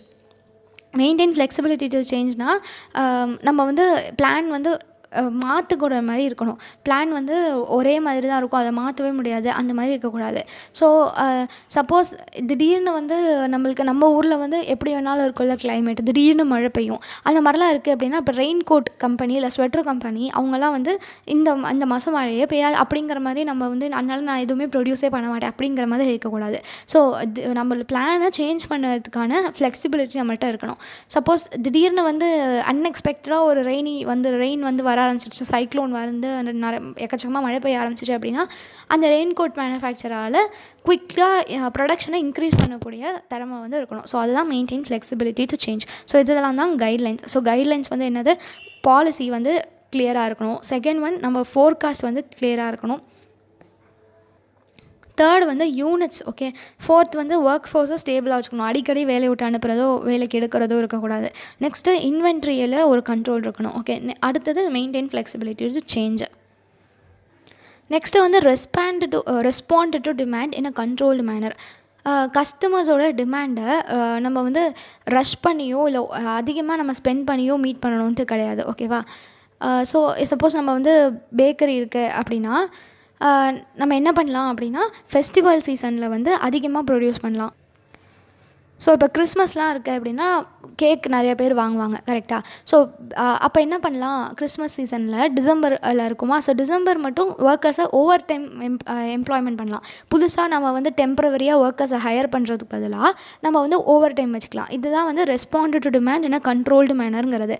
So ஒரு பேக்கரி இருக்குது, அந்த பேக்கரி என்ன பண்ணுதுன்னா கிறிஸ்மஸ் அப்போ டிமாண்ட் எக்கச்சக்கமாக இருக்கும், அந்த டிமாண்டை மீட் பண்ணுறதுக்காக ஒர்க்கர்ஸை புதுசாக ஹையர் பண்ணுறதுக்கு பதிலாக ஏற்கனவே இருக்கிற ஒர்க்கர்ஸை ஓவர் டைம் பார்க்க சொல்லலாம். ஸோ இதுதான் respond to demand in a controlled manner. Next evaluate planning on a regular basis. So plan வந்து ஒழுங்காக போயிட்டுருக்கா அப்படிங்கிறத நம்ம அடிக்கடி செக் பண்ணிட்டே இருக்கணும். அவ்வளோதான், பிளானை நம்ம ஃபார்முலேட் பண்ணிட்டோன்னா அதை வந்து நம்ம நடத்திட்டு இருக்கோம், அவ்வளோதான் வேலை முடிஞ்சுதா அப்படின்னா கிடையாது. இல்லை, நம்ம வந்து ரெவ்யூ பண்ணிக்கிட்டே இருக்கணும், அந்த பிளான் ஒழுங்காக போதா அப்படிங்கிறத நம்ம ரெவ்யூ பண்ணிகிட்டே இருக்கணும். நம்ம ஃபோர்காஸ்ட் பண்ண டிமாண்டும் இப்போ இருக்கிற டிமாண்டும் கரெக்டாக இருக்கா, இல்லை அப்படின்னா புது ஃபோர்காஸ்ட் பண்ணணும். அந்த மாதிரி விஷயத்துக்காக நம்ம பிளானை ரெகுலராக எவாலுவேட் பண்ணிகிட்டே இருக்கணும். ஸோ அவ்வளோதான் வந்து கைட்லைன்ஸ். நெக்ஸ்ட் டாபிக் வந்து இதுதான் இந்த சாப்டரோட last theory. So next topic வந்து properties of aggregate planning. So first வந்து என்னென்னா unified measurement of output and sales. So அவுட்புட்டும் சேல்ஸும் ஒரே மாதிரியான மெஷர்மெண்ட்டில் இருக்கணும். So output and sales should be represented in a single logical unit. இப்போ ஒரு ஆட்டோமொபைல் மேனுஃபேக்சரர்னால் கார் கம்பெனி அது இருக்குது அப்படின்னா அவங்க வந்து நான் வந்து இந்த வருஷம் 1000 வெஹிக்கிள்ஸ் ப்ரொடியூஸ் பண்ணுவேன் அப்படிங்கிறத அவங்க வந்து ஃபோர்காஸ்ட் பண்ணலாம். அதுக்கு பதிலாக நம்ம வந்து இந்த மாடலில் இவ்வளோ வெஹிக்கிள்ஸ், இன்னொரு மாடலில் இந்த வெஹிக்கிள்ஸ் அப்படிங்கிறத மென்ஷன் பண்ணுறதுக்கு பதிலாக ஜென்ரலாக நான் வந்து இந்த வருஷம் 1000 வெஹிக்கிள்ஸ் ப்ரொடியூஸ் பண்ணேன் அப்படிங்கிற மாதிரி சொல்லலாம். இல்லை ஒரு பெயிண்ட் கம்பெனி இருக்குது அப்படின்னா 10,000 லிட்டர் ஆஃப் பெயிண்ட்டை வந்து நான் இன்றைக்கி இந்த வருஷம் ப்ரொடியூஸ் பண்ணுவேன் அப்படின்னு சொல்லலாம். ஒரு கலர்லேயும் எவ்வளோ அப்படிங்கிற மாதிரி சொல்லாமல் இப்படி யூனிஃபைடாக இவ்வளோ தான் அப்படிங்கிற மாதிரி சொல்லிடலாம். Next reliable forecasting. ஸோ அக்யூரேட்டாக கஸ்டமர்ஸோட டிமாண்டை நம்ம ஃபோர்காஸ்ட் பண்ணணும். Accurate and reasonable demand forecast is essential அப்படின்ட்டு சொல்கிறாங்க. ஓகேவா. இப்போ வந்து ஒரு பேக் மேனுஃபேக்சர் கம்பெனி இருக்குன்னு வச்சுக்கோங்க, ஸ்கூல் பேக்கெல்லாம் விற்கிற கம்பெனி அப்படின்னா ஜூன் மாதம் புது இயர் ஆரம்பிக்குது அப்படின்னா எக்கச்சக்கமாக அப்போ டிமாண்ட் இருக்கும். ஸோ அது பேஸ் பண்ணி அவங்க வந்து ஃபோர்காஸ்ட் வந்து இந்த மாதிரி பண்ணலாம். ஸோ எப்போ எப்படி இருக்கும் அப்படிங்கிற மாதிரி ஃபோர்காஸ்ட் வந்து பண்ணணும். ஸோ குட் ஃபோர்காஸ்ட் நம்ம பண்ணோம் அப்படின்னா நம்மளோட ரிசோர்ஸஸ்லாம் சேவ் பண்ணலாம். Next one cost identification. So எந்தெந்த காஸ்ட்லாம் வந்து ரெலவெண்ட் அப்படிங்கிறத நம்ம வந்து டிட்டர்மைன் பண்ணணும். ஸோ லேபரு, மெட்டீரியல், ஸ்டோரேஜ் அதெல்லாம். ஸோ இந்த மாதிரி இப்போ ஒரு பேக்கரி இருக்குது அப்படின்னா அதுக்கு எவ்வளோ மாவு தேவைப்படும், மைதா மாவு தேவைப்படும், எலக்ட்ரிசிட்டி எவ்வளோ தேவைப்படும், ஒர்க்கருக்கு எவ்வளோ சேலரி கொடுக்கணும், அப்புறம் நம்ம ஏதாவது டெலிவரி வெஹிக்கிள் யூஸ் பண்ணோன்னா அதுக்கு வந்து எவ்வளோ செலவாகும், அந்த மாதிரி ஒன்று காஸ்ட்டையும் நம்ம ஐடென்டிஃபை பண்ணணும். Next availability of alternatives. Suppose நம்ம வந்து ஏதாவது சேஞ்ச் ஆகிடுச்சு அப்படின்னா நம்ம எப்படி டிமாண்டை மீட் பண்ணுறது. ஸோ இப்போ வந்து டிமாண்ட் எக்கச்சக்கமாக ஆகிடுச்சு அப்படின்னா நம்ம வந்து ஓவர் டைம் வைக்கலாம் அப்படின்னு பார்க்குறோம். ஆனால் ஒர்க்கர்ஸ்லாம் எங்களால் ஓவர் டைம்லாம் பார்க்க முடியாது, ரொம்ப டயர்டாக இருக்குது அந்த மாதிரி சொன்னாங்கன்னா நம்ம பார்ட் டைமாக ஒர்க்கர்ஸை ஹையர் பண்ணிக்கலாம். இல்லை அப்படின்னா நம்மளோட இன்னொரு கம்பெனிக்கு சப்கான்ட்ராக்ட் பண்ணிடலாம். ஸோ இந்த மாதிரி டிஃப்ரெண்ட் ஆல்டர்னேட்டிவ்ஸ் இருக்கா அப்படிங்கிறத நம்ம பார்க்கணும். நெக்ஸ்ட்டு ஃபிக்ஸ்டு ஃபெசிலிட்டிஸ்னால் இப்போ எக்யூப்மெண்ட், பில்டிங், மெஷினரி இதெல்லாம் நம்ம பிளான் பண்ண பீரியடில் ஃபிக்ஸ்டாக இருக்கணும். நம்ம வந்து ஏற்கனவே இருக்கிற ரிசோர்ஸஸை எப்படி ஒழுங்காக யூஸ் பண்ணலாங்கிறது தான் நம்ம ரிசோர்ஸ் ஆக்ரிகேட் பிளானிங்கில் பார்க்கணும். அதுக்கு பதிலாக நம்ம ஒரு புது ரிசோர்ஸஸையோ புது மெஷினையோ புது ஃபேக்ட்ரியோ ஆரம்பிக்க போகிறோம் அப்படிங்கிற மாதிரி நம்ம பார்க்கக்கூடாது. ஸோ இந்த இன்டர்மீடியட் பீரியடில் 3 months to 1 year தானே, இந்த பீரியடில் நம்ம ஏற்கனவே இருக்கிற ரிசோர்ஸஸை எப்படி எஃபெக்டிவாக யூட்டிலைஸ் பண்ணி டிமாண்டை மீட் பண்ணலாம் அப்படிங்கிறத பார்க்கணும். The facilities needed for achieving the plan's goal are assumed to be fixed and unchangeable during the planning horizon. நம்ம பிளான் பண்ணக்கூடிய டைம் பீரியடில் அதை மாற்ற முடியாது அந்த ரிசோர்ஸஸை. ஸோ இதுதான் வந்து properties of aggregate planning. So இந்த சாப்டரோட தியரி வந்து அவ்வளோதான். இப்போ சம்ஸ் பார்க்கலாம். ஸோ புக்கில் இருக்கிற ஃபர்ஸ்ட் இல்லஸ்ட்ரேஷன் வந்து illustration 14. ஸோ ஏபிசி கம்பெனி அப்படிங்கிற ஒரு கம்பெனி இருக்குது. அது வந்து ஃபோர்காஸ்ட் பண்ணியிருக்கு டிமாண்டை. ஓகேவா? ஸோ ஒரு குவார்ட்டருக்கும் இவ்வளோ டிமாண்ட் அப்படின்னு போட்டிருக்காங்க. அப்புறம் க்யூமுலேட்டிவ் டிமாண்ட் கொடுத்துருக்காங்க. ஸோ க்யூமுலேட்டிவ்னா என்னன்னு தெரியும்ல. ஸோ அது டோட்டல் அப்படின்னு சொல்லலாம். ஸோ 270 அப்படியே 270 எழுதுகிறோம். இந்த 270 + 220 வந்து 490. இந்த மூணுத்தையும் ஆட் பண்ணோம். 270 + 220 + 470 போட்டோன்னா 960. அந்த மாதிரி அந்தந்த பீரியட்கான டோட்டலாக போட்டோன்னா அதுதான் cumulative demand. The firm establishes that it cost 150 per unit to increase production rate. So ப்ரொடக்ஷனை நம்ம இன்க்ரீஸ் பண்ணணும் அப்படின்னா ஒரு யூனிட் இன்க்ரீஸ் பண்ணுறதுக்கு 150 ரூபா செலவாகும். சப்போஸ் ப்ரொடக்ஷனை கம்மி பண்ணணும் அப்படின்னா ஒரு யூனிட்டை கம்மி பண்ணுறதுக்கு 200 rupees செலவாகும். புரியுதா? ஸோ ப்ரொடக்ஷனை இன்க்ரீஸ் பண்ணணும்னா 150 per unit செலவாகும். டிக்ரீஸ் பண்ணணும்னா 200 per unit செலவாகும். 50 per unit per quarter to carry the items in inventory. அப்படின்னா ஸ்டோரேஜ் இன்வென்ட்ரியாக நம்ம ஸ்டாக்காக வச்சுருக்கோம், அதை சேல் பண்ணாமல் ஸ்டாக்காக வச்சுருக்கோம் அப்படின்னா அதுக்கு 50 per unit வந்து ஆகும். அதுக்கப்புறம் ₹100 per unit if subcontracted. நம்ம இன்னொரு கம்பெனிகிட்ட வந்து ப்ரொடியூஸ் பண்ண சொல்லுவோம்ல, அதுதான் சப்கான்ட்ராக்டிங். சப்போஸ் சப்கான்ட்ராக்டிங் பண்ணோம் அப்படின்னா அதுக்கு 100 per unit செலவாகும். Compare the cost of the pure strategies. So pure strategies அப்படின்னா என்ன, நம்ம வந்து முன்னாடியே பார்த்தோம்ல. இப்போது சப்போஸ் டிமாண்ட் வந்து இன்க்ரீஸ் ஆகிடுச்சு அப்படின்னா எப்படிலாம் நம்ம வந்து அதை மீட் பண்ணுவோம். ஒர்க் ஃபோர்ஸை வந்து இன்க்ரீஸ் பண்ணலாம். ஸோ ஒர்க் ஃபோர்ஸ்னால் பீப்புள் எம்ப்ளாய் பண்ணியிருக்காங்களே, நம்ம புதுசாக எம்ப்ளாய்மெண்ட் பண்ணுறதோ அதெல்லாம். ஸோ ஒர்க் ஃபோர்ஸை சேஞ்ச் பண்ணலாம்.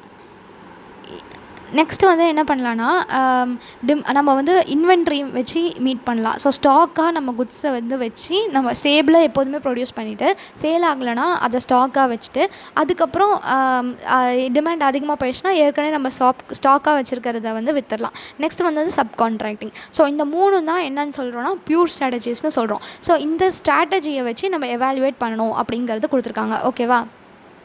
ஸோ இந்த ஒரு பிளானையும் தான் நம்ம போட போகிறோம். ஸோ பிளான் 1 வந்து என்னது, பிளான் 1 வந்து ஒர்க் ஃபோர்ஸை வேரி பண்ணுறது. வேரினா சேஞ்ச் பண்ணுறது. So vary the size of work force அப்படின்னு சொல்லலாம். புதுசாக எம்ப்ளாய்மெண்ட் பண்ணலாம், இல்லைனா ஏற்கனவே இருக்கிறவங்கள போக சொல்லலாம். ஸோ இதுதான் vary the size of work force.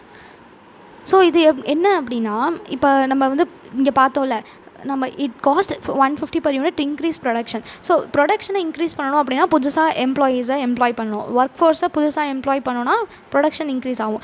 Work ஃபோர்ஸை வெளில போக சொல்லிட்டோம், வேலையை விட்டு அனுப்பிட்டோம் அப்படின்னா ப்ரொடக்ஷன் வந்து ரெடியூஸ் ஆகும். ஸோ இந்த காஸ்ட்டை வச்சு தான் நம்ம போட போகிறோம். ஸோ ஃபஸ்ட்டு வந்து நம்ம இந்த குவார்ட்டர் டிமாண்ட் அப்படியே கொஸ்டினில் இருக்குல்ல, அதை வந்து எழுதிக்குவோம். ஓகேவா?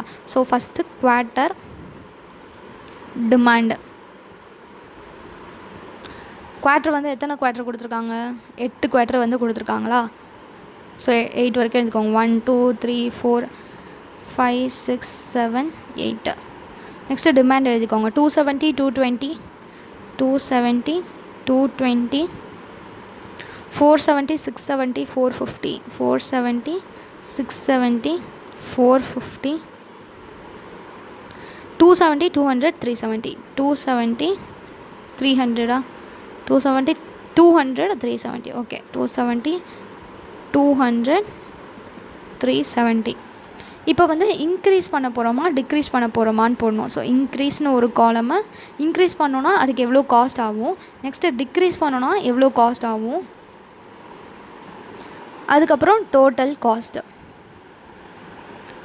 ஸோ ஃபஸ்ட்டு டிமாண்ட் வந்து 270 இருக்குது. அப்போ ஃபஸ்ட்டு வந்து எதுவுமே பண்ண வேணாம். டிமாண்ட் வந்து 270 இருக்குது. அப்போ இன்க்ரீஸும் பண்ண வேணாம், டிக்ரீஸும் பண்ண வேணாம். So dash dash dash. Next 220 இருக்குது. ஸோ 270 220 ஆகுதுன்னா எவ்வளோ வந்து இன்க்ரீஸ் ஆகுதா டிக்ரீஸ் ஆகுதா? டிக்ரீஸ் ஆகுது. எவ்வளோ? 50. புரியுதா? ஸோ 270 220 ஆகுதுன்னா முன்னாடி நம்ம 270 தான் ப்ரொடியூஸ் பண்ணியிருப்போம். இப்போ டிமாண்ட் வந்து 220 மாறிடுச்சுன்னா நம்ம 220 தான் ப்ரொடியூஸ் பண்ணணும். ஸோ 50 யூனிட்ஸை நம்ம கம்மியாக ப்ரொடியூஸ் பண்ணணும். அதனால் இங்கே 50ன்னு போட்டுட்டு ஒரு 15 போட்டுட்டு ஒரு யூனிட்டை டிக்ரீஸ் பண்ணுறதுக்கு எவ்வளோ செலவாகும், 200 per unit to டிக்ரீஸ்னு கொடுத்துருக்காங்களா? ஸோ 50 × 200 அப்படின்னு போடுவோம். 50 × 200 வந்து என்னது 10,000. ஸோ டோட்டல் காஸ்ட் வந்து 10,000. நெக்ஸ்ட்டு வந்து டிமாண்ட் வந்து கம்மியாகுதா அதிகமாகுதா 470 220லேருந்து 470 ஆகுது அப்படின்னா 250 வந்து அதிகமாகுது. ஸோ 250 அதிகமாகுதுன்னா 250 இன்ட்டு அதிகப்படுத்தணுன்னா எவ்வளோ காஸ்ட் ஆகும் 150. ஸோ 250 இன்ட்டு 150ன்னு போடணும். 250 இன்ட்டு 150 போட்டோன்னா 37,500 ஆகும். ஸோ 37,500 தூக்கி டோட்டலில் போடணும். 37 இதே மாதிரி தான் ஃபுல்லாகவே போடணும். ஓகே.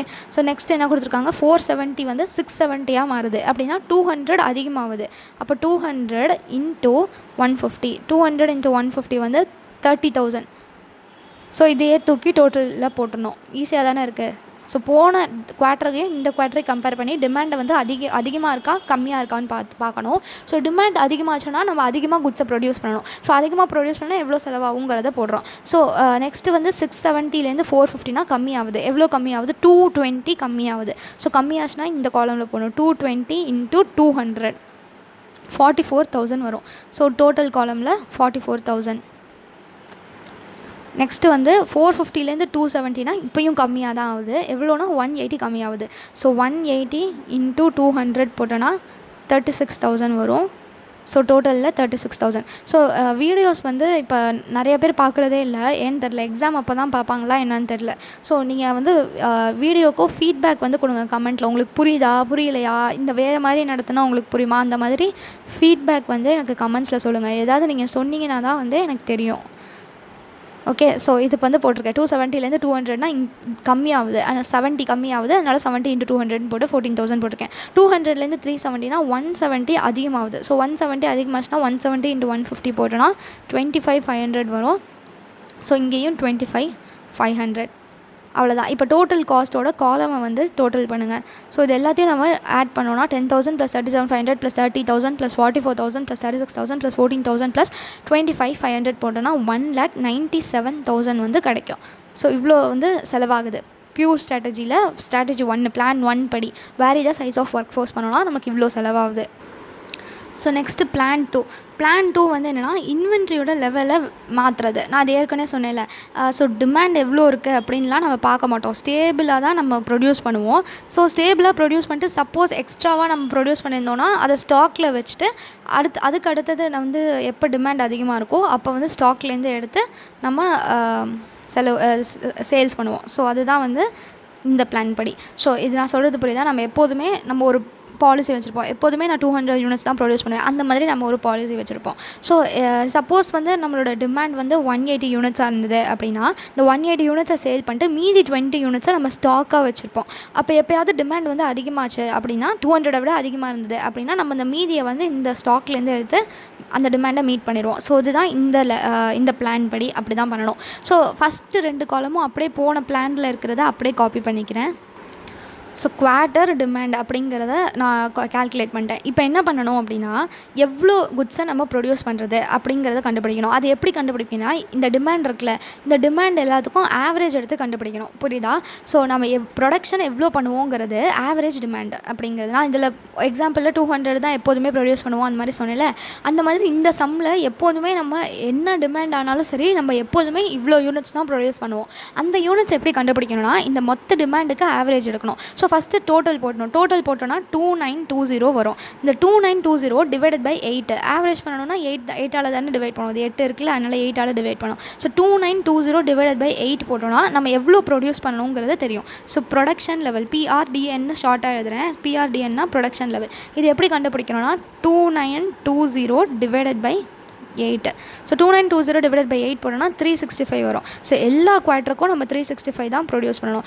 நம்மளோட டிமாண்ட் எப்படி இருந்தாலும் சரி நம்ம அந்த ஆவரேஜ் எடுத்தோம்ல, ஆவரேஜ் தான் ப்ரொடக்ஷன் லெவல். ஸோ டிமாண்ட் எப்படி இருந்தாலும் நம்ம 365 யூனிட்ஸ் தான் ப்ரொடியூஸ் பண்ணுவோம்.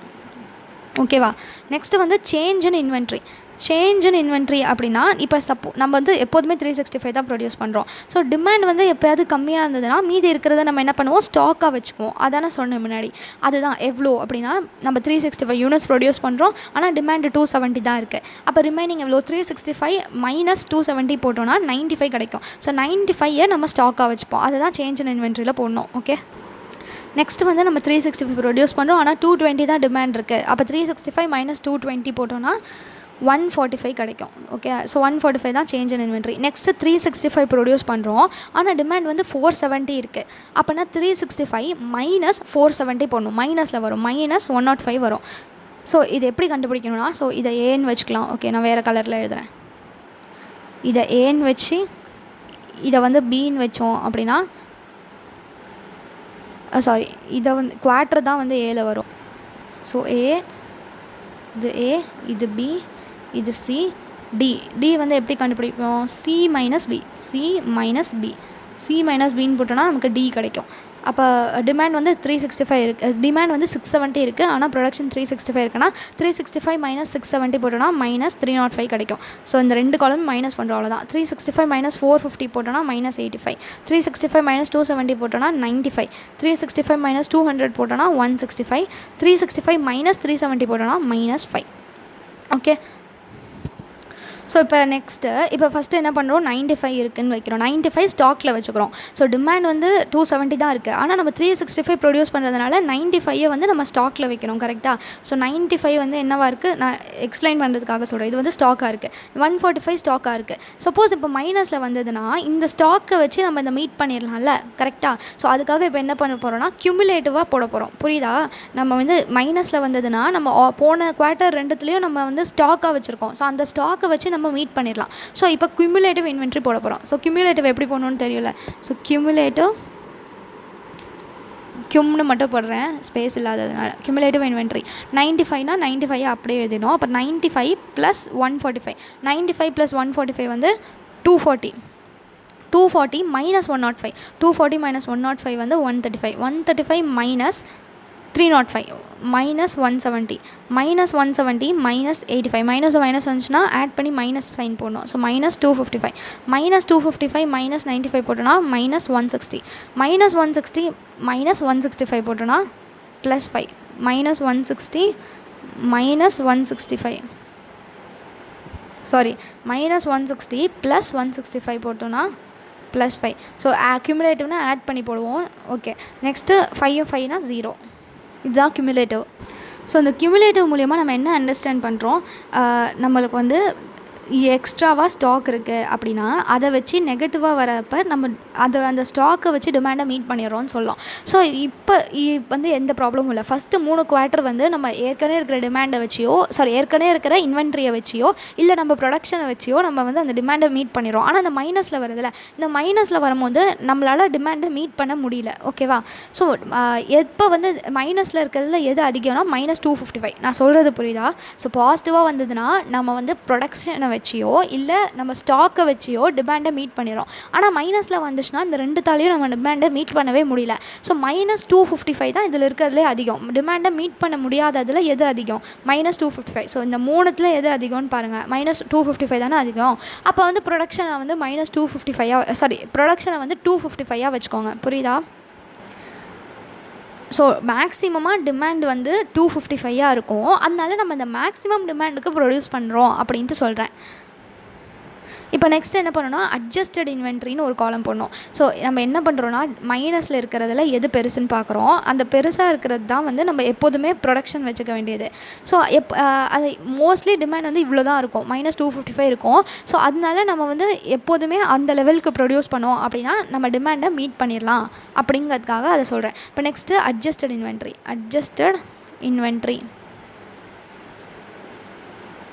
இப்போ இது டினா இது இ வருமா?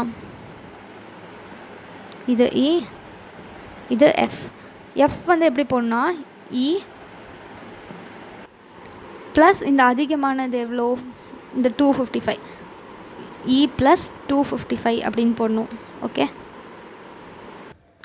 ஸோ 95 ப்ளஸ் 255 வந்து 350, 255 ப்ளஸ் 240 வந்து 495. இந்த இ காலம் கூட 255 ஆட் பண்ணணும், அவ்வளோதான். ஸோ 135 ப்ளஸ் 255 வந்து 390. நெக்ஸ்ட்டு வந்து 255 மைனஸ் 170 போட்டோன்னா 85 வருது. இது 0. அதுக்கப்புறம் 255 மைனஸ் 160 போட்டோன்னா 95, 255 ப்ளஸ் 5 போட்டோன்னா 260, இதில் 0 + 255 வந்து 255. இப்போ கொஸ்டினில் வந்து கொடுத்துருக்காங்க பாருங்கள், cost of holding inventory carry the items in inventory இங்கே 50 per unit per quarter to carry the items in the inventory. So நம்ம இன்வென்ட்ரியில் வச்சுருக்கணும் அப்படின்னா ஒரு யூனிட்க்கு 50 ரூபா செலவாகும்.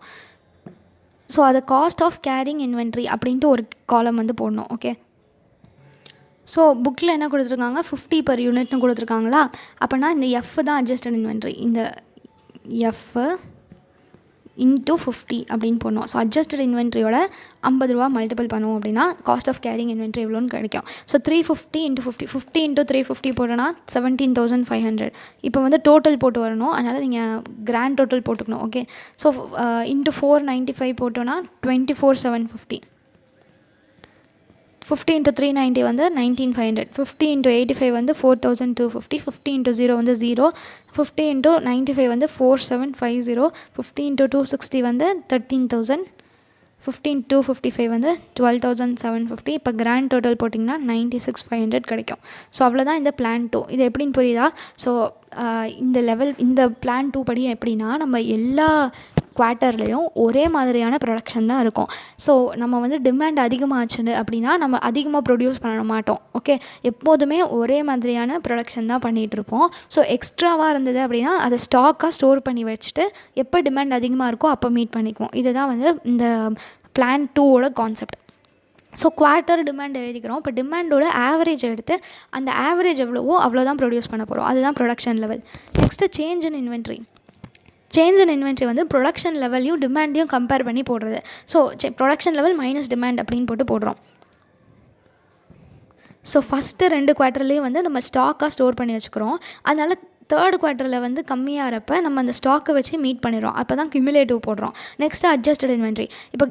இப்போ என்ன கியூமுலேட்டிவ்லேருந்து கற்றுக்குறோம் அப்படின்னா, பாசிட்டிவாக வரப்போ நம்ம வந்து டிமாண்டை மீட் பண்ணிடுறோம்னு அர்த்தம். இந்த பாசிட்டிவாக வரப்போ நம்ம வந்து ப்ரொடக்ஷனை வச்சியோ இல்லை வந்து ஸ்டாக்கை வச்சியோ டிமாண்டை மீட் பண்ணிடுறோம். ஆனால் அந்த நெகட்டிவாக வரப்போ நம்மளால் டிமாண்டை மீட் பண்ண முடியல. ஸோ எதில் அதிகமாக இருக்குது அப்படின்னா -255 தான் அதிகமாக இருக்குது. ஸோ அது எவ்வளோ அதிகமாக இருக்குன்னா 255 தானே அதிகமாக இருக்குது. அதனால அவ்வளோ வந்து ப்ரொடியூஸ் பண்ணணும் அப்படிங்கிற ஐடியா படி நம்ம வந்து அட்ஜஸ்டட் இன்வென்ட்ரி போடுறோம்.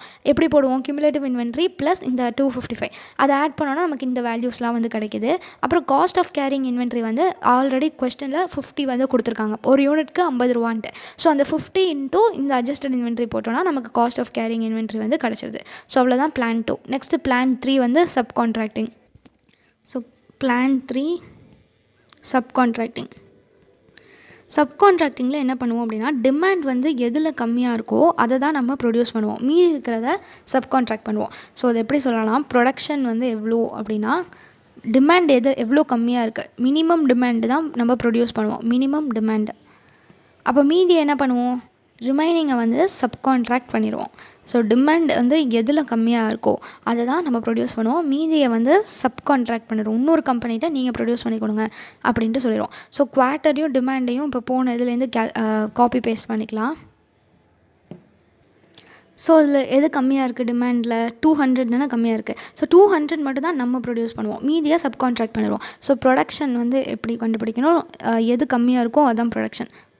ஸோ 200, அப்போ எல்லாத்துக்குமே வந்து 200 தான் வரும். எல்லா குவார்ட்டருமே நம்ம 200 தான் ப்ரொடியூஸ் பண்ண போகிறோம். 200 200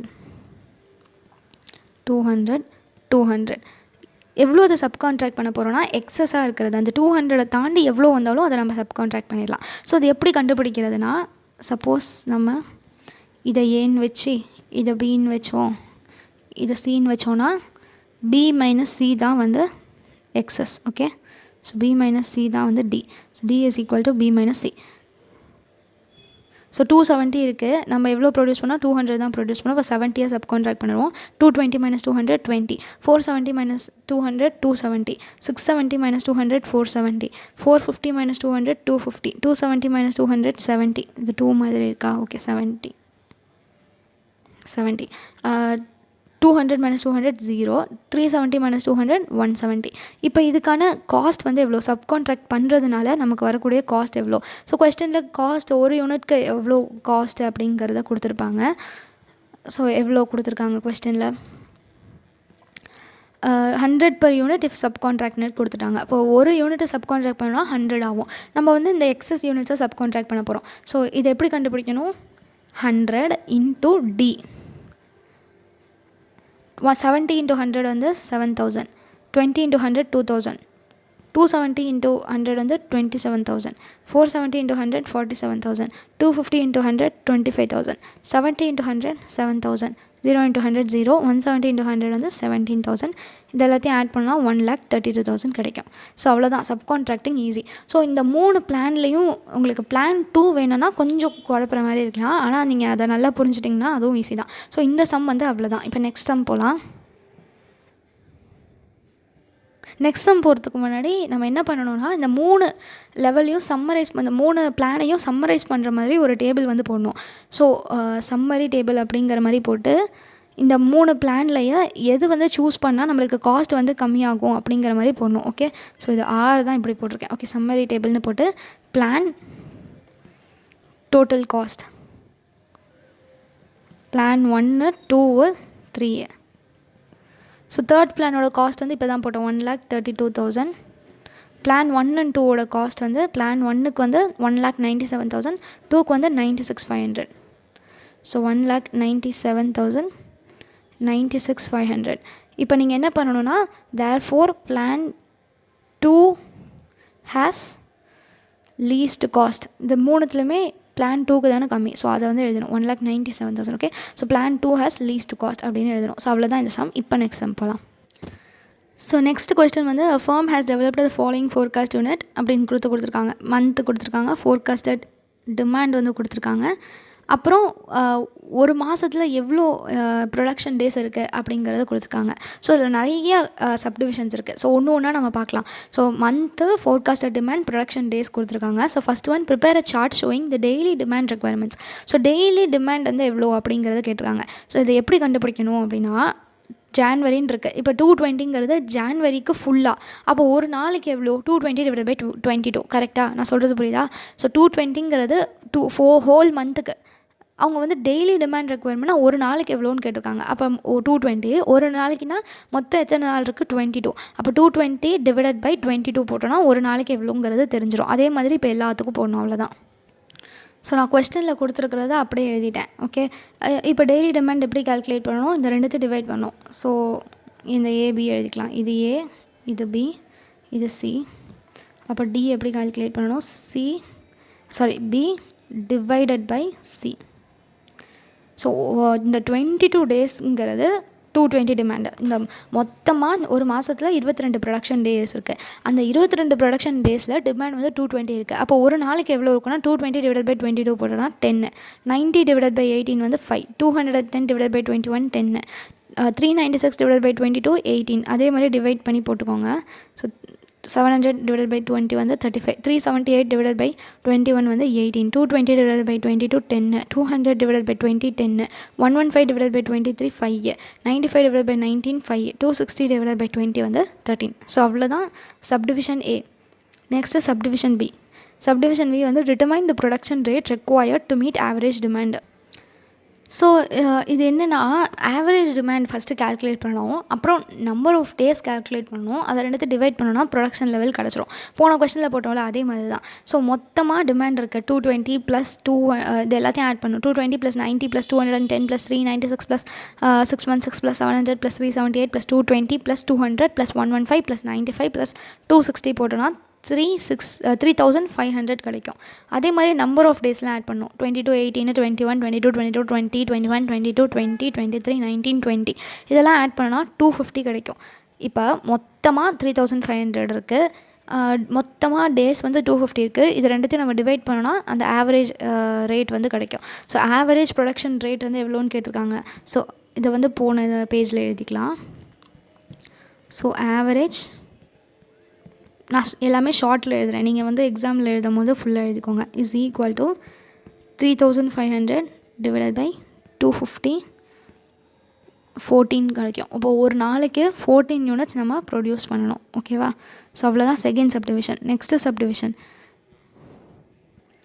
Determine the monthly inventory balance required to follow a plan with constant workforce. Workforce மாற்றக்கூடாது. ஐடில் டைமும் ஓவர் டைமும் இருக்காது, பேக் ஆர்டர் இருக்காது, சப்கான்ட்ராக்ட் இருக்காது, கெப்பாசிட்டி அட்ஜஸ்ட்மெண்ட் எதுவுமே கிடையாது. ஸோ இதுக்கு மீனிங் வந்து என்னது அப்படின்னா, நம்ம போன சம்மில் போட்டோம்ல அந்த இன்வென்ட்ரியை மாற்றுறது, பிளான் டு வேரி இன்வென்ட்ரி, அதுதான். ஸோ இதுக்கு மீனிங் வந்து என்னென்னா, நம்ம இன்வென்ட்ரியை மட்டும்தான் மாற்றலாம், ஒர்க் ஃபோர்ஸ் எல்லாம் எதுவும் மாற்றக்கூடாது. ஸோ இந்த பிளான் டு வேரி இன்வென்ட்ரி பற்றி தான் நம்ம அதை பேஸ் பண்ணி தான் நம்ம போட போகிறோம். ஸோ ஃபஸ்ட்டு இந்த சி வந்து போட்டுக்கலாம். சி வந்து மந்த்லி இன்வென்ட்ரி பேலன்ஸ் ரெக்வயர்டு எவ்வளோன்னு கேட்டிருக்காங்க. So monthly inventory balance required எப்படின்னா, அட்ஜஸ்டட் இன்வென்ட்ரின்னு நம்ம ஒரு இது போட்டோம்ல போன சம்மில், அதுதான் அந்த மந்த்லி இன்வென்ட்ரி பேலன்ஸ் ரெக்வயர்டுங்கிறது. So monthly inventory balance required தான் போட போகிறோம். ஸோ மந்த்து அந்த ப்ரொடக்ஷன் டேஸு அதெல்லாம் அப்படியே கொஸ்டின்லேருந்து எழுதிக்கோங்க. ஸோ மந்த்தையும் ப்ரொடக்ஷன் டேஸையும் எழுதியாச்சு. ஸோ நம்ம போன சம்மில் என்ன பார்த்தோம், இந்த இன்வென்ட்ரி பிளான் படி நம்ம எவ்வளோ டிமாண்ட் இருந்தாலும் சரி நம்ம இன்வென்ட்ரி சேமாக தான் ப்ரொடியூஸ் பண்ணுவோன்னு பார்த்தோம். ஸோ அந்த சேம்ங்கிறது எப்படி கண்டுபிடிப்போம், அந்த ஆவரேஜ் எடுப்போம்ல, அதுதான் நம்ம போன கொஸ்டினில் எடுத்துட்டோம். 14ங்கிறது போன சப்டிவிஷனில் கண்டுபிடிச்சோம்ல. ஸோ மொத்தமாக எவ்வளோ நம்ம டிமாண்ட் இருக்குது அப்படிங்கிறத ஆட் பண்ணிட்டு மொத்தமாக எவ்வளோ டேஸ் இருக்குங்கிறத போட்டு ரெண்டுத்தை டிவைட் பண்ணாலும் நம்மளுக்கு ஆவரேஜ் கிடைக்கும். அந்த ஆவரேஜ் தான் வந்து production level. So production of 14 units per day, ஒரு நாளைக்கு நம்ம 14 யூனிட்ஸ் ப்ரொடியூஸ் பண்ணுவோங்கிறத போன சப்டிவிஷனில் கண்டுபிடிச்சோம், 14 யூனிட்ஸ் பர் டேங்கிறது. So production of 14 units per டேனா அப்போ ஒரு மாதத்துக்கு எவ்வளோ பர் டே, புரியுதா நான் சொல்கிறது? நம்ம வந்து ஒரு நாளைக்கு 14 யூனிட்ஸ் ப்ரொடியூஸ் பண்ணுவோம். அப்போ இந்த 22 நாளைக்கு எத்தனை ப்ரொடியூஸ் பண்ணுவோம், 22 × 14. ஸோ 22 × 14 போட்டோன்னா 308ன்னு கிடைக்கும். அந்த மாதிரியே போடணும். ஓகே, ஸோ இதுக்கு வந்து சீன் வச்சுக்கிட்டோன்னா 14 × B. நான் சொல்கிறது புரியுதில்ல? நம்ம அந்த ஆவரேஜ் இன்வென்ட்ரி கண்டுபிடிச்சி அவ்வளோதான் நம்ம ப்ரொடியூஸ் பண்ணோம். அந்த ஆவரேஜ் வந்து 14, அது வந்து ஒரு நாளைக்கு. அப்போ மொத்தமாக ஒரு மாதத்துக்கு எவ்வளோ, அப்போ வந்து 14 × 18 அதே மாதிரி எல்லாத்துக்கும் மல்டிபிள் பண்ணும். 14 × 18 வந்து 252, 21 × 14 வந்து 294, 22 × 14 வந்து 308, 22 × 14 308. நெக்ஸ்ட்டு 20 × 14 வந்து 280, 21 × 14 வந்து 284, அப்புறம் 22 × 14 வந்து 308, 20 × 14 வந்து 280, 23 × 14 322, நெக்ஸ்ட்டு 19 × 14 வந்து 266, 20 × 14 280. ஓகே, நெக்ஸ்ட்டு ஃபோர்காஸ்ட் டிமாண்ட் இருக்குல்ல, அது அப்படியே கொஸ்டின்லேருந்து கொஸ்டின்லேருந்து காப்பி பண்ணிக்கலாம் அந்த ஃபோர்காஸ்ட் டிமாண்டை. நெக்ஸ்ட்டு காலம் வந்து இன்வென்ட்ரி சேஞ்ச். அதுதான் நம்ம பார்த்தோம்ல, நம்ம வந்து ப்ரொடக்ஷன் இவ்வளோ பண்ணுறோம் ஆனால் டிமாண்ட் இவ்வளோ இருக்குது அப்படின்னா மீதி எவ்வளோ இன்வென்ட்ரி இருக்குது அப்படின்னு போடுறது. போன கொஸ்டினில் போட்ட அதே மாதிரி தான். ஸோ நம்ம 308 ப்ரொடியூஸ் பண்ணுறோம் ஆனால் டிமாண்ட் வந்து எவ்வளோ இருக்குன்னா 220 இருக்குது.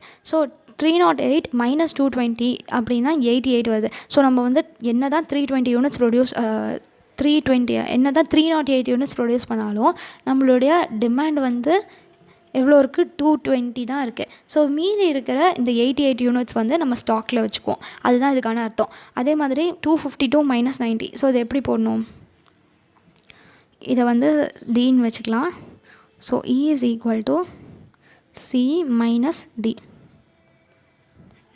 இப்போ நெக்ஸ்ட்டு 252 - 90 போட்டோன்னா 162, 294 - 210 போட்டோன்னா 84, 308 - 396. இப்போ என்ன ஆயிடுச்சு, மைனஸில் வரப்போகுது, -88ன்னு வரும். ஓகே, ஸோ அதே மாதிரி இது எல்லாத்துக்கும் போட்டுருங்க. ஸோ இன்வென்ட்ரி சேஞ்ச் வந்து போட்டாச்சு. நெக்ஸ்ட்டு கியூமுலேட்டிவ் போடுவோமா. கியூமுலேட்டிவ் வந்து எதுக்கு போடுறோம், நம்ம வந்து எப்போயாச்சும் டிமாண்ட் வந்து கம்மியாக இருந்தது அப்படின்னா மீதி இருக்கிறத ஸ்டாக்காக வச்சுக்குவோம். ஸோ இதில் ஸ்டாக்காக வச்சுக்கிறோம். இப்போ மைனஸில் வரும்போது அந்த ஸ்டாக்கை வச்சு இந்த மைனஸில் வரதை நம்ம மீட் பண்ணிடுவோம். ஸோ அதுக்காக தான் நம்ம கியூமுலேட்டிவ்ங்கிறத போடுறோம். ஸோ 88 வந்து அப்படியே வந்துடும். 88 + 162, 88 + 162 வந்து 250, 250 + 84 வந்து 334, 334 - 88 வந்து 246, 246 - 308, -62, -62 - 420 வந்து -482, -482 - 84 வந்து -566, -566 + 88 வந்து -478, -478 + 80 வந்து -398, -398 + 207 வந்து -191, -191 + 171 வந்து -20, 20 × 20 0. ஓகே, ஸோ இப்போ நெக்ஸ்ட்டு இப்போ என்ன பண்ணுவோம், அட்ஜஸ்டட் இன்வென்ட்ரி. அது எப்படி கண்டுபிடிப்போம்? ஸோ இந்த மைனஸ்லேயே எது அதிகமாக இருக்குது, -566 தான் அதிகமாக இருக்குது. ஸோ நம்ம வந்து அதனால -566 ப்ரொடியூஸ் பண்ணணும் அப்படிங்கிறது தான் அதுக்கு அர்த்தம். ஸோ அட்ஜஸ்டட் இன்வென்ட்ரி அப்படின்னு ஒரு காலம் போட்டுக்கலாம். So G is equal to cumulative inventory F plus இந்த மைனஸில் இருக்கிறது 566. ஓகே, ஸோ 88 + 566 88 + 566 போட்டோன்னா 654 வருது. ஸோ 654 250 + 566 போட்டோன்னா 816 334 + 566 போட்டோன்னா 900 246 + 566 ஒரு நிமிஷம் 566 ப்ளஸ் நான் கேல்குலேட்டரில் தான் போட்டுட்ருக்கேன், முன்னாடி தான் சால்வ் பண்ணல, இப்போ தான் சால்வ் பண்ணுறேன், அதனால தான் கொஞ்சம் டைம் ஆகுது. ஓகே, ஸோ 566 - 62 போட்டோன்னா 504 566 - 482 போட்டோன்னா 84 0 566 - 478 போட்டோன்னா 88 566 - 398 போட்டோன்னா 168 566 - 191 போட்டோன்னா 375 566 - 20 546 566 - 0 வந்து 566. ஸோ அவ்வளோதான் இந்த அவ்வளோதான் இந்த subdivision. D. The firm has determined that to follow a plan of meeting demand by varying the size of the workforce strategy. So workforce மாற்றி போடலாம் அப்படின்னு சொல்கிறாங்க. Put result in hiring and layoff caste estimated at 12,000. So நம்ம புதுசாக higher பண்ணாலும் இல்லை ஏற்கனவே இருக்கிறவங்கள வெளியில் போக சொன்னாலும் 12,000 செலவாகும். If the unit cost is 100 each to produce, carrying cost per year at 20% of the average inventory. Carrying cost வந்து எவ்வளோனா ஆவரேஜ் இன்வென்ட்ரியோட 20%. ஸோ ஃபஸ்ட்டு நம்ம என்ன பண்ணுவோம், ஆவரேஜ் இன்வென்ட்ரி கால்குலேட் பண்ணுவோம். நெக்ஸ்ட்டு ஸ்டோரேஜ் காஸ்ட் வந்து பேஸ்ட் ஆன் மேக்ஸிமம் இன்வென்ட்ரி ஒரு ₹0.9 per unit. Storage cost வந்து 0.9 per unit. Okay, varying inventory ஒரு varying employment which plan results in the lower cost. எந்த plan வந்து கம்மி காஸ்ட் வந்து இருக்கும். பிளான் 1 வந்து இன்வென்ட்ரியை மாற்றுறதுனா நம்ம முன்னாடி சப்டிவிஷனில் போட்டோம்ல அது வேரி இன்வென்ட்ரிங்கிறது. இல்லை பிளான் 2 வந்து இந்த வேரிங் எம்ப்ளாய்மெண்ட்டுங்கிறது. எந்த பிளான் வந்து கம்மி காஸ்ட்டாக இருக்கும் அப்படின்னு கேட்டிருக்காங்க. ஸோ சப்டிவிஷன் டின்னு போட்டுக்கலாம். சப்டிவிஷன் டியில் 2 பிளான் இருக்குது. Plan 1 vary the inventory. So plan 2ன்னு எழுதிட்டேன். Plan 1 varying inventory. ஸோ இந்த வேரியிங் இன்வென்ட்ரியில் 2 காஸ்ட் இருக்குது, அதான் கொடுத்துருக்காங்க. ஸ்டோரேஜ் காஸ்ட்னு ஒன்று, கேரியிங் காஸ்ட்னு ஒன்று கொடுத்துருக்காங்களா, இங்கே இருக்குது பாருங்கள். கேரியிங் காஸ்ட்டு அப்புறம் average inventory value storage cost. Okay, so carrying cost plus storage காஸ்ட்னு போடணும். 2 காஸ்ட் இருக்குது. Carrying cost plus storage cost. So carrying cost வந்து ஆவரேஜில் எடுக்கணும், கரெக்டாக கொஸ்டினில் கொடுத்துருக்காங்க. இங்கே பாருங்கள், carrying cost per year R 20% of the average inventory value அப்படின்னு கொடுத்துருக்காங்க. அப்போ ஆவரேஜ் இன்வென்ட்ரி வேல்யூ எவ்வளோன்னு கண்டுபிடிக்கணும். ஆவரேஜ் இன்வென்ட்ரி நம்ம இங்கே அட்ஜஸ்டட் இன்வென்ட்ரி நம்ம போட்டிருக்கோம்ல, ஸோ இது எல்லாத்தையும் டோட்டல் பண்ணோன்னா நமக்கு டோட்டல் இன்வென்ட்ரி கிடைக்கும். ஸோ இது எல்லாத்தையும் டோட்டல் பண்ணோன்னா எவ்வளோ கிடைக்குதுன்னு பாருங்கள். 654 + 816 + 900 + 812 + 504 + 84 + 88 + 68 + 375 + 546 + 566 போட்டோன்னா 5513 கிடைக்குது. ஸோ 5513 தான் டோட்டல் இன்வென்ட்ரி. அப்போ ஆவரேஜ் இன்வென்ட்ரி வந்து 5513 12 மாதமாக மொத்தம். ஸோ டிவைடட் பை 12 போட்டோன்னா 459.4167 போயிட்டே இருக்குது. அதனால் நான் 460 ரவுண்ட் ஆஃப் பண்ணி எடுத்துக்கிறேன். Okay, so 460 units. நெக்ஸ்ட்டு வந்து இப்போ இந்த 460 ஆவரேஜில் எவ்வளோ எடுக்கணும், carrying cost per year R 20% of the average inventory value அப்படின்னு கொடுத்துருக்காங்க. If the unit cost is 100 each to produce, carrying cost or 20% of the average inventory. அப்போ carrying cost எப்படி கண்டுபிடிக்கணும்னா, ஆவரேஜ் இன்வென்ட்ரி எவ்வளோ, ஆவரேஜ் இன்வென்ட்ரி 460 அந்த 100 per unit to produce கொடுத்துருக்கிறதுனால into 100 into 20% போட்டோன்னா அதுதான் carrying cost. Plus storage cost வந்து எவ்வளோ கொடுத்துருக்காங்க, storage cost are 0.9 per unit. Storage cost வந்து பேஸ்ட் அப்பான் மேக்ஸிமம் இன்வென்ட்ரின்னு கொடுத்துருக்காங்க. ஸோ மேக்ஸிமம் இன்வென்ட்ரியை பேஸ் பண்ணி தான் ஸ்டோரேஜ் காஸ்ட் இருக்குது. ஸோ மேக்ஸிமம் இன்வென்ட்ரி இன்ட்டு அந்த 0.9 அப்படிங்கிறத போடணும், 0.9ங்கிறத. ஸோ மேக்ஸிமம் இன்வென்ட்ரி வந்து இந்த ஆவரேஜ் இன்வென்ட்ரிலேயே எது அதிகமாக இருக்குன்னு பாருங்கள் இந்த எல்லாத்துலேயும். ஸோ எது அதிகமாக இருக்குன்னா 900 தான் வந்து அதிகமாக இருக்குது. ஸோ 900 தான் மேக்ஸிமம் இன்வென்ட்ரி. இங்கே எழுதிக்கலாம், maximum inventory is equal to 900 units. அப்போ ஸ்டோரேஜ் காஸ்ட் எவ்வளோ, 900 into 0.90 ஓகேவா, is equal to 460 into 100 into 20% போட்டோன்னா 9200 கிடைக்குது. 900 into 0.9 போட்டோன்னா 810 கிடைக்குது. ஸோ 810 plus 9200 போட்டோன்னா rupees 10010. இப்போ பிளான் 2க்கு வந்து என்ன கொடுத்துருக்காங்க, பிளான் 2க்கு வந்து இவங்களே கொடுத்துட்டாங்க, the firm has determined அதெல்லாம் கொடுத்துட்டு பிளான் 2 வந்து varying employment put result in hiring and laying off cost estimated 12,000 கொடுத்துட்டாங்களா. அப்போ அந்த பிளானிங் அண்ட் ஹையரிங்க்கு வந்து எவ்வளோனா அவங்களே கொடுத்துட்டாங்க. பிளான் 2 வந்து வேரிங் எம்ப்ளாய்மெண்ட் அவங்க வந்து 12,000 அவங்களே டைரெக்டாக கொடுத்துட்டாங்க, இஸ் ஈக்குவல் டு rupees 12,000. இப்போ எந்த பிளான் பெட்டர்னா பிளான் 1 தான் பெட்டர். இது ரெண்டுத்தையும் கம்பேர் பண்ணும்போது எது கம்மியாக இருக்கோ அது தானே பெட்டர். ஸோ பிளான் 1 இஸ் பெட்டர். ஸோ அவ்வளோதான் சப்டிவிஷன் டி. பார்க்கலாம். வந்து suppose the firm wishes to investigate 2 other plans. Okay, இப்போ இதில் வந்து ஃபஸ்ட்டு பிளான் செகண்ட் பிளான் பார்த்தோம்ல, அதே மாதிரி இன்னும் 2 பிளான் பார்க்கலாம் அப்படின்னு சொல்கிறாங்க. Third plan is to produce at a rate of 10 units per day. டெய்லியுமே 10 யூனிட்ஸ் தான் வந்து ப்ரொடியூஸ் பண்ணணும். Okay, and subcontract the additional requirement at a delivered cost of 107 per unit. So daily நம்ம 10 யூனிட்ஸ் தான் produce பண்ண போகிறோம். Suppose demand அதிகமாக இருந்துச்சுன்னா அந்த எக்ஸஸ் யூனிட்டை வந்து சப்கான்ட்ராக்ட் பண்ணிடுவோம், வேறு ஒரு கம்பெனிகிட்ட கொடுத்து நீங்கள் ப்ரொடியூஸ் பண்ணுங்கள் அப்படிங்கிற மாதிரி சொல்லிடுவோம். இனி accumulated inventory is carried forward at 20% carrying cost. Accumulated inventory ஏதாவது இருந்தது அதிகமாக இருந்தது அப்படின்னா அது 20% கேரியிங் காஸ்ட்டில் கேரி ஃபார்வர்ட் பண்ணுவோம் அப்படின்ட்டு கொடுத்துருக்காங்க. ஓகேவா, ஸோ இப்போ இதுக்கு வந்து எப்படி போடணுன்னா பிளான் 2 பிளான் இருக்குது. பிளான் 4 வந்து அப்புறம் பார்க்கலாம். இந்த 4th பிளான் சொல்லி இங்கே ஆரம்பிக்கிறது பாருங்கள், அது அப்புறம் பார்க்கலாம். ஸோ ஃபஸ்ட்டு பிளான் 3 வந்து போடலாம். ஸோ பிளான் 3 ஃபஸ்ட்டு வந்து இந்த month forecast demand production days வந்து ஆல்ரெடி புக்கில் இருக்குது, அது அப்படியே நான் காப்பி பண்ணியிருக்கேன். இப்போ வந்து நம்ம ஒரு நாளைக்கு 10 யூனிட்ஸ் ப்ரொடியூஸ் பண்ணணும் அப்படின்னு தானே கொடுத்துருக்காங்க. ப்ரொடக்ஷன்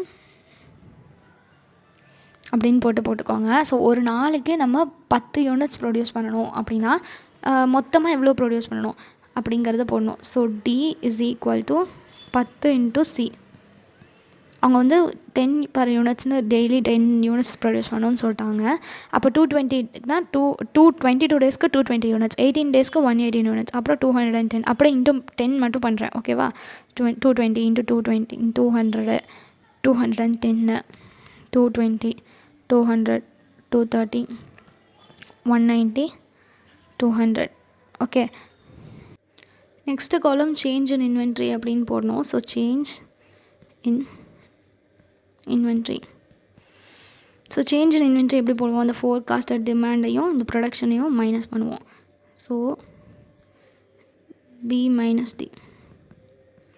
220 டிமாண்ட் இருக்குது, நம்ம வந்து 220 ப்ரொடியூஸ் பண்ணுறோம். அப்போ டேஷ் 90 டிமாண்ட் இருக்குது. சாரி, இதை வந்து டி மைனஸ் பின்னு போடணும். ஓகே, பி மைனஸ் டி கிடையாது, d minus b. D minus b. So 180 நம்ம ப்ரொடியூஸ் பண்ணியிருக்கோம், ஆனால் 90 தான் டிமாண்ட் இருக்குன்னா அப்போ மீதி 90 வந்து ஸ்டாக்காக வச்சுருப்போம். இப்போ நெக்ஸ்ட்டு வந்து இது வந்து 0. ஓகே, இது மைனஸ் டேஷ் 210 ப்ரொடியூஸ் பண்ணுறோம், ஆனால் டிமாண்ட் வந்து 210 தான் இருக்குன்னா 0. 220 ப்ரொடியூஸ் பண்ணுறோம், ஆனால் டிமாண்ட் 396 இருக்குது, அப்போ மைனஸ் 176. 616 டிமாண்ட் இருக்குது, ஆனால் நம்ம 220 தான் ப்ரொடியூஸ் பண்ணுறோம், அப்போ மைனஸ் 396. 200 தான் ப்ரொடியூஸ் பண்ணுறோம், ஆனால் டிமாண்ட் 700 இருக்குன்னா மைனஸ் 500. 210 தான் ப்ரொடியூஸ் பண்ணுறோம், ஆனால் டிமாண்ட் வந்து 378 இருக்குது, அப்போ 210 மைனஸ் 378 வந்து 168. இது வந்து 0. 220 220 0, 200 200 0, 230 தான் நம்ம ப்ரொடியூஸ் பண்ணுறோம். ஆனால் டிமாண்ட் 115 தான் இருக்குது. அப்போ மீதி 115 வந்து ஸ்டாக்காக வச்சுப்போம். 190 ப்ரொடியூஸ் பண்ணுறோம். ஆனால் டிமாண்ட் 95 தான் இருக்குது. ஸோ 190 மைனஸ் 95 வந்து 95 தான். இது வந்து 60. ஓகேவா? ஸோ இப்போ எதெல்லாம் பாசிட்டிவாக வருது, இந்த மந்த் பாசிட்டிவாக வருது அப்போனா அதை ஸ்டாக்கில் வச்சுருக்கோம். இப்போ மீதி 3 மாதம் வந்து பாசிட்டிவாக வருது. சாரி, இந்த லாஸ்ட்டு வந்து -60. ஓகே, ஸோ இந்த 2 மாதம் வந்து பாசிட்டிவாக வருது. மொத்தமே 3 மாதம் மட்டும்தான் பாசிட்டிவாக வருது. ஸோ இப்போ வந்து இதுக்கு என்ன அர்த்தம் அப்படின்னா, ஸோ ஃபஸ்ட்டு டிமாண்ட் வந்து 90 இருக்கா, இப்போ 90 இருக்குது. ஓகே, மீதியை ஸ்டாக்கில் வச்சுக்கிறோம். இப்போ இதில் எக்ஸஸாக வருது 176. டிமாண்ட் வந்து அதிகமாக இருக்குது நம்ம ப்ரொடியூஸ் பண்ணுறதை விட. அதனால் அந்த அதிகமாக இருக்கிறதுல நம்ம சப்கான்ட்ராக்ட் பண்ணி மீட் பண்ணிடுறோம். ஓகேவா? புரியுதா நான் சொல்கிறது? ஸோ மைனஸில் வந்ததுன்னா நம்மளால் அந்த டிமாண்டை மீட் பண்ண முடியல. அதனால நம்ம சப்கான்ட்ராக்ட் பண்ணி வாங்கிக்கிறோம், மீட் பண்ணிடுறோம். இப்போ கடைசியாக வந்து இந்த 115.95 இருக்குல்ல, ஸோ இந்த 115.95ங்கிறது ஸ்டாக்கில் இருக்குது. அப்போ -60 வந்து அந்த ஸ்டாக்கில் இருக்கிறத வச்சு மீட் பண்ணிடலாம். அப்போ நம்மள்ட்ட கடைசியாக எவ்வளோ வந்து இன்வென்ட்ரி இருக்குது அப்படிங்கிறத போடணும். நான் சொல்கிறது புரியுதா? ஸோ ஃபஸ்ட்டு வந்து பாசிட்டிவாக வருது. ஓகே, அது ஸ்டாக்கில் வச்சுருக்கிறோம் அந்த 90-ஐ. அதுக்கப்புறம் வந்து மீதிலாம் நெகட்டிவாக வருதுல்ல, அதை என்ன பண்ணுறோம், நம்ம சப்கான்ட்ராக்ட் பண்ணி அந்த டிமாண்டை மீட் பண்ணிடுறோம். அதுக்கப்புறம் இந்த கடைசியாக இந்த 2 மாதம் 115.95 பாசிட்டிவாக வருது, அதை ஸ்டாக்கில் வச்சுக்கிறோம். இப்போ இந்த 60 நெகட்டிவாக வரும்போது நம்ம சப்கான்ட்ராக்ட் பண்ண வேணாம். ஏன்னா நம்ம இந்த ஆல்ரெடி இந்த ஸ்டாக்கில் வச்சுருக்கோம்ல, இந்த 2 அந்த ஸ்டாக்கில் வச்சுருக்கிறத வச்சு அதை மீட் பண்ணிடலாம். ஸோ அப்போ இன்வென்ட்ரி கடைசியில் எவ்வளோ இருக்கும் அப்படின்னா 115 + 95 - 60 எவ்வளோ வருது? 115 + 95 - 60 வந்து 150. ஸோ 150 யூனிட்ஸ் தான் வந்து இன்வென்ட்ரி அட் எண்டு. ஓகே, யூனிட்ஸ்னு இங்கே எழுத இடம் இல்லை எனக்கு. So 150 units. ஸோ இது வந்து ப்ரீவியஸ் பீரியடுக்கு, இந்த பீரியட் கிடையாது. So previous period inventory at end அப்படின்னு போகணும். Previous period inventory at end அப்படின்ட்டு. இப்போ இன்னொரு டேபிள் வந்து நம்ம ப்ரிப்பேர் பண்ணணும். அது என்னென்னா மந்த்து, அந்த கேரிங் காஸ்ட்டை கண்டுபிடிக்கிறதுக்காக. So month inventory to carry, inventory carried, number of months. So இப்போ வந்து இதில் எதெல்லாம் வந்து பாசிட்டிவாக வருதுன்னு பாருங்கள். ஸோ ஜனவரிக்கு எதுவுமே கிடையாது, அப்போ வந்து பாசிட்டிவ் தான். January, February, October and November. So January, February, October, November. So previous period inventory at end வந்து 150. அப்போ போன வருஷத்தோட இன்வென்ட்ரி அட் எண்டு வந்து இந்த வருஷத்தோட இன்வென்ட்ரி அட் பிகினிங் ஆயிரும். ஸோ 150. ஸோ இது கொஞ்சம் குழப்புற மாதிரி தான் இருக்கும், ஆனால் இது இப்படி தான் போட்டாகணும். ஸோ 90, அப்புறம் 115.95, 90, 115.95. ஸோ இந்த 150 யூனிட்ஸ் இருக்குல்ல, அதை எவ்வளோ நாளுக்கு கேரி பண்ணணும் அப்படிங்கிறது. ஸோ இதை ஃபுல் இயர்க்குமேவா கேரி பண்ணுவோம்? இல்லை. ஸோ 150 வந்து இங்கே இருக்குது, ஜான்வரியில் இருக்குது. ஸோ எப்போ நெகட்டிவாக வருதோ அது வரைக்கும் கேரி ஃபார்வர்ட் பண்ணால் போதும். ஸோ -176 இருக்கா, அப்போ அந்த -176 எந்த மாதம் வருது? ஏப்ரல் மாதம் வருது. ஸோ ஏப்ரல் மாதம் வரைக்கும் அதை கேரி பண்ணால் போதும். ஸோ 150 யூனிட்ஸ் டு ஏப்ரல் அப்படின்னு போட்டுக்கோங்க. 150 யூனிட்ஸ் டு ஏப்ரல். அதே மாதிரி 90 வருது பிப்ரவரியில். அந்த 90-ஐ எவ்வளோ மாதத்துக்கு கேரி ஃபார்வர்ட் பண்ணணும்? ஸோ இந்த 176ல் 150 ஆல்ரெடி மீட் பண்ணிட்டோம். 176 - 150 போட்டோன்னா 26 இருக்குது. அப்போ மீதி இருக்கிற 26 இந்த 90லேருந்து மீட் பண்ணுவோம். நான் சொல்கிறது புரியுதா? ஸோ ஃபஸ்ட்டு இங்கே வந்து 150 இருக்குது. ஜான்வரியிலே நமக்கு 150 யூனிட்ஸ் எக்ஸ்ட்ரா நம்ம ஸ்டாக்கில் வச்சுருக்கோம். ஸோ அதை எவ்வளோ மாதத்துக்கு கேரி பண்ணணும்னா, இப்போ -176 வருதுல்ல, அப்போ என்ன பண்ணுறோன்னா இந்த 150-ஐ வச்சு மீட் பண்ணிடுறோம். ஆனால் ஃபுல்லாத்தையும் மீட் பண்ண முடியல, இன்னும் 26 பாக்கி இருக்குது. அந்த 26 என்ன பண்ணுறோன்னா, இந்த 90 ஸ்டாக்கில் வச்சுருக்கோம்ல, இந்த 90-ஐ வச்சு மீட் பண்ணிடுறோம். புரியுதா? So 26 units to April. இந்த 90 கிட்ட 26 யூனிட்ஸ் டு ஏப்ரல். அப்போ 90ல் 26 போச்சுன்னா மீதி எவ்வளோ இருக்குது? 90ல் 26 போச்சுன்னா 64 பாக்கி இருக்குது. அந்த 64-ஐ எவ்வளோ மாதம் வரைக்கும் கேரி ஃபார்வர்ட் பண்ணணும் அப்படிங்கிறத பார்க்கலாம். ஸோ மே மாதமும் வந்து மைனஸில் தான் வருது. ஸோ அந்த மே மாதம் வந்து இந்த 64-ஐ வச்சு இதை மீட் பண்ணிடுவோம். ஸோ 64-ஐ வந்து 64 யூனிட்ஸ் டு மே. ஸோ நான் என்ன பண்ணுறேன், ஃபஸ்ட்டு 26 ஏப்ரல் வரைக்கும் கேரி ஃபார்வர்ட் பண்ணுறேன். இப்போ 90 - 26 போகிறோன்னா 64 இருக்குது. ஸோ அடுத்த மாதம் மே மாதமும் மைனஸில் தான் வருது. அதனால் அந்த மீதி 64-ஐ மே மாதம் வரைக்கும் கேரி ஃபார்வர்ட் பண்ணுறேன். நெக்ஸ்ட்டு 115. ஸோ 115 வந்து என்ன பண்ணணும்னு பாருங்கள். 115 வந்து இங்கே இருக்குது. ஸோ 115 வந்து 60 யூனிட்ஸ் வந்து நமக்கு தேவை. 60 யூனிட்ஸ் வந்து எது வரைக்கும் தேவைன்னா அந்த டிசம்பர் வரைக்கும். டிசம்பர் தானே கடைசி மாதம். ஸோ 60 யூனிட்ஸ் டு டிசம்பர் இங்கே இருக்குது 60 யூனிட்ஸ் டு டிசம்பர். அப்போ மீதி எவ்வளோ வருது? 115 மைனஸ் 60 போட்டோன்னா 55 வருது. ஸோ 55 யூனிட்ஸ் வந்து இயர் எண்டு வரைக்கும் அதை வச்சுக்கோங்க. To year end. நெக்ஸ்ட்டு வந்து என்ன கொடுத்துருக்காங்க, இதுக்கு வந்து இந்த மாதத்துக்கு நவம்பர் மாதத்துக்கு 95 இருக்கா. ஆனால் நம்ம இந்த 115 வச்சியே இந்த 60 மீட் பண்ணிட்டோம். அப்போ 95 இயர் எண்டு வரைக்கும் கேரி ஃபார்வர்ட் பண்ணுவோம். So 95 units to year end. So இது ஃபஸ்ட் டைம் நீங்கள் இந்த சம்மு பார்த்தீங்கன்னா கொஞ்சம் கன்ஃபியூஸ் ஆகிற மாதிரி தான் இருக்கும். ஆனால் அது வந்து கொஞ்சம் ஈஸி தான். ஓகேவா? இப்போ வந்து நம்பர் ஆஃப் மந்த்ஸ் வந்து எழுதணும். ஸோ ஜான்வரியில் இருக்கிற யூனிட்ஸை எவ்வளோ மாதம் கேரி ஃபார்வர்ட் பண்ணணும் அப்படின்னா ஏப்ரலில் அதை யூஸ் பண்ணிடும். அப்போ மார்ச் வரைக்கும் கேரி ஃபார்வர்ட் பண்ணுவோம். ஜான்வரி, பிப்ரவரி, மார்ச் 3 மாதம். நெக்ஸ்ட்டு அதே மாதிரி இப்போ பிப்ரவரியில் இருக்கிறத ஃபஸ்ட்டு 26 யூனிட்ஸு ஏப்ரல் வரைக்கும். அப்போ ஏப்ரல் வரைக்கும்னா ஏப்ரல் மாதம் அதை யூஸ் பண்ணிடுவோம். மார்ச் வரைக்கும். அப்போ பிப்ரவரி, மார்ச் 2 மாதம். இதை தான் மே வரைக்கும் அப்படின்னா பிப்ரவரி, மார்ச், ஏப்ரல் 3 மாதம். மேல அதை எக்ஸாஸ்ட் பண்ணிடுவோம். அப்போ மேக்கு முன்னாடி மாதம் வரைக்கும் கால்குலேட் பண்ணணும். நெக்ஸ்ட்டு அக்டோபரில் இருக்கிறது டிசம்பர் வரைக்கும்னா அக்டோபரும் நவம்பரும் கேரி ஃபார்வர்ட் பண்ணும் 2 மந்த்ஸு. இயர் ரெண்டு வரைக்கும்னா 3 months, October, November, December. Next நவம்பரோட தான் இயர் ரெண்டுனா நவம்பர், டிசம்பர் 2. ஓகே, ஸோ இப்படி தான் நம்பர் ஆஃப் மந்த்ஸ் கால்குலேட் பண்ணணும்.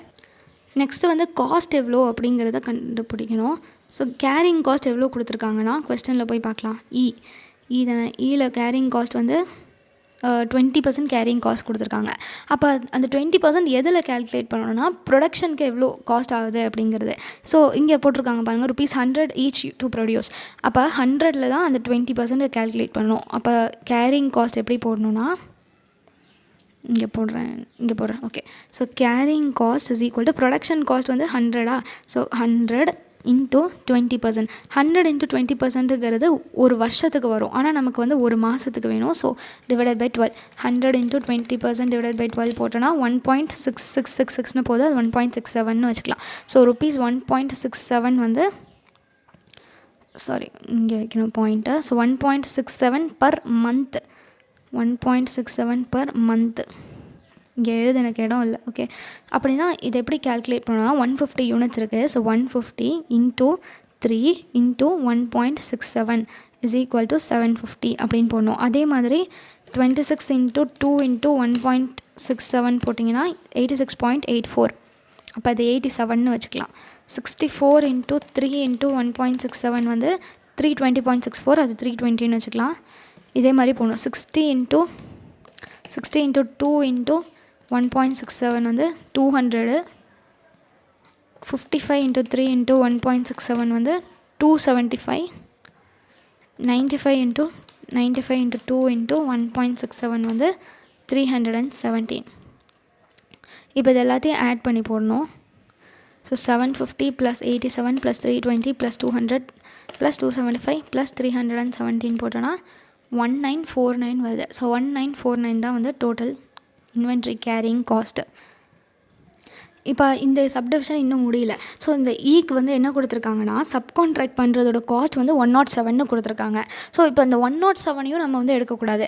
ப்ரொடியூஸ் பண்ணால் ₹100 ஆகும், சப்கான்ட்ராக்ட் பண்ணால் 107 ஆகும். எவ்வளோ எக்ஸ்ட்ரா ஆகுதோ அதுதான் வந்து ரெலவெண்ட். ஓகேவா? ஸோ ப்ரொடியூஸ் பண்ணோன்னா 100 தான் ஆகும், சப்கான்ட்ராக்ட் பண்ணோன்னா 107 ஆகும். ஸோ ரெலவெண்ட் சப்கான்ட்ராக்ட் காஸ்ட் வந்து 7 தான். ஸோ இங்கே வந்து எழுதிக்கலாம், relevant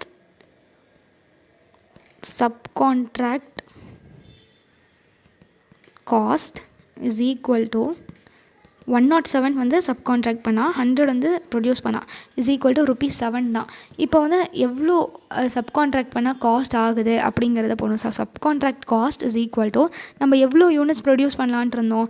இங்கே இருக்குல்ல 3500 ஆவரேஜ், அதுதான். ஓகேவா? ஸோ ஃபஸ்ட்டு சப்டிவிஷனில் நம்ம போட்டிருப்போம். இதில் இங்கே போட்டிருக்கோம் பாருங்கள். ஸோ ஆவரேஜாக 350 ப்ரொடியூஸ் பண்ணுவோம். எத்தனை நாளைக்குன்னா 250 டேஸ்க்கு. ஓகே, ஸோ 3500 வந்து ஃபோர்காஸ்டட் டிமாண்ட். ஓகே, ஃபோர்காஸ்டட் டிமாண்டோட ஆவரேஜ் மைனஸ் நம்ம எவ்வளோ ப்ரொடியூஸ் பண்ணுறோன்னா இந்த பிளான் 3ல் வந்து நம்ம ஆவரேஜாக 10 டெய்லியுமே ப்ரொடியூஸ் பண்ணுவோம்னு கொடுத்துருப்பாங்க பாருங்கள். சப்போஸ் இருப்பாங்க 10 யூனிட்ஸ் பர் டே ப்ரொடியூஸ் பண்ணுவோம். ஸோ 10 ஒரு நாளைக்கு 10 யூனிட் அப்படின்னா மொத்தம் எத்தனை நாள் இருக்குது, அந்த ஆவரேஜ் நம்பர் ஆஃப் டேஸ் போட்டிருப்போம்ல, அது பிளான் ஏல சப்டிவிஷன் ஏல இங்கே போட்டிருப்போமே, 250. ஸோ 250 போடணும். புரியுதா? So 3500ங்கிறது ஃபோர்காஸ்டட் டிமாண்டோட average. 10ங்கிறது இந்த பிளானில் டெய்லி 10 யூனிட்ஸ் ப்ரொடியூஸ் பண்ணுவாங்கங்கிறது. ஓகே, ஸோ மொத்தமாக 250 டேஸு, அதனால் இன்ட்டு 250 போடுறோம். இப்போ 1000 வரும். So 1000 units. காஸ்ட்டு வந்து எவ்வளோ ஒரு நாளைக்கு இன்ட்டு இங்கே இருக்குல்ல 7, இந்த 7 இன்ட்டு 7. ஸோ 1000 யூனிட்ஸ் இன்ட்டு 7னா ₹7000. அப்போ பிளான் 3யோட டோட்டல் காஸ்ட் வந்து எவ்வளோனா, நம்ம வந்து ஏற்கனவே கண்டுபிடிச்சோம்ல அந்த டேபிள் போட்டு, அந்த காஸ்ட்டு 1949 ப்ளஸ் 7000 போட்டோன்னா 8949. அதுதான் பிளான் 3யோட total cost. So next plan 4 வந்து பார்க்கலாம். ஸோ பிளான் 4 வந்து என்ன கொடுத்துருக்காங்கன்னா, the fourth plan is to produce a steady rate of 10 units per day. அப்போ போன தேர்ட் பிளான் மாதிரியே தான் டெய்லி 10 யூனிட்ஸ் தான் ப்ரொடியூஸ் பண்ணுவாங்க. மீதி இருக்கிறதுக்கு ஓவர் டைம் பண்ண போகிறாங்க.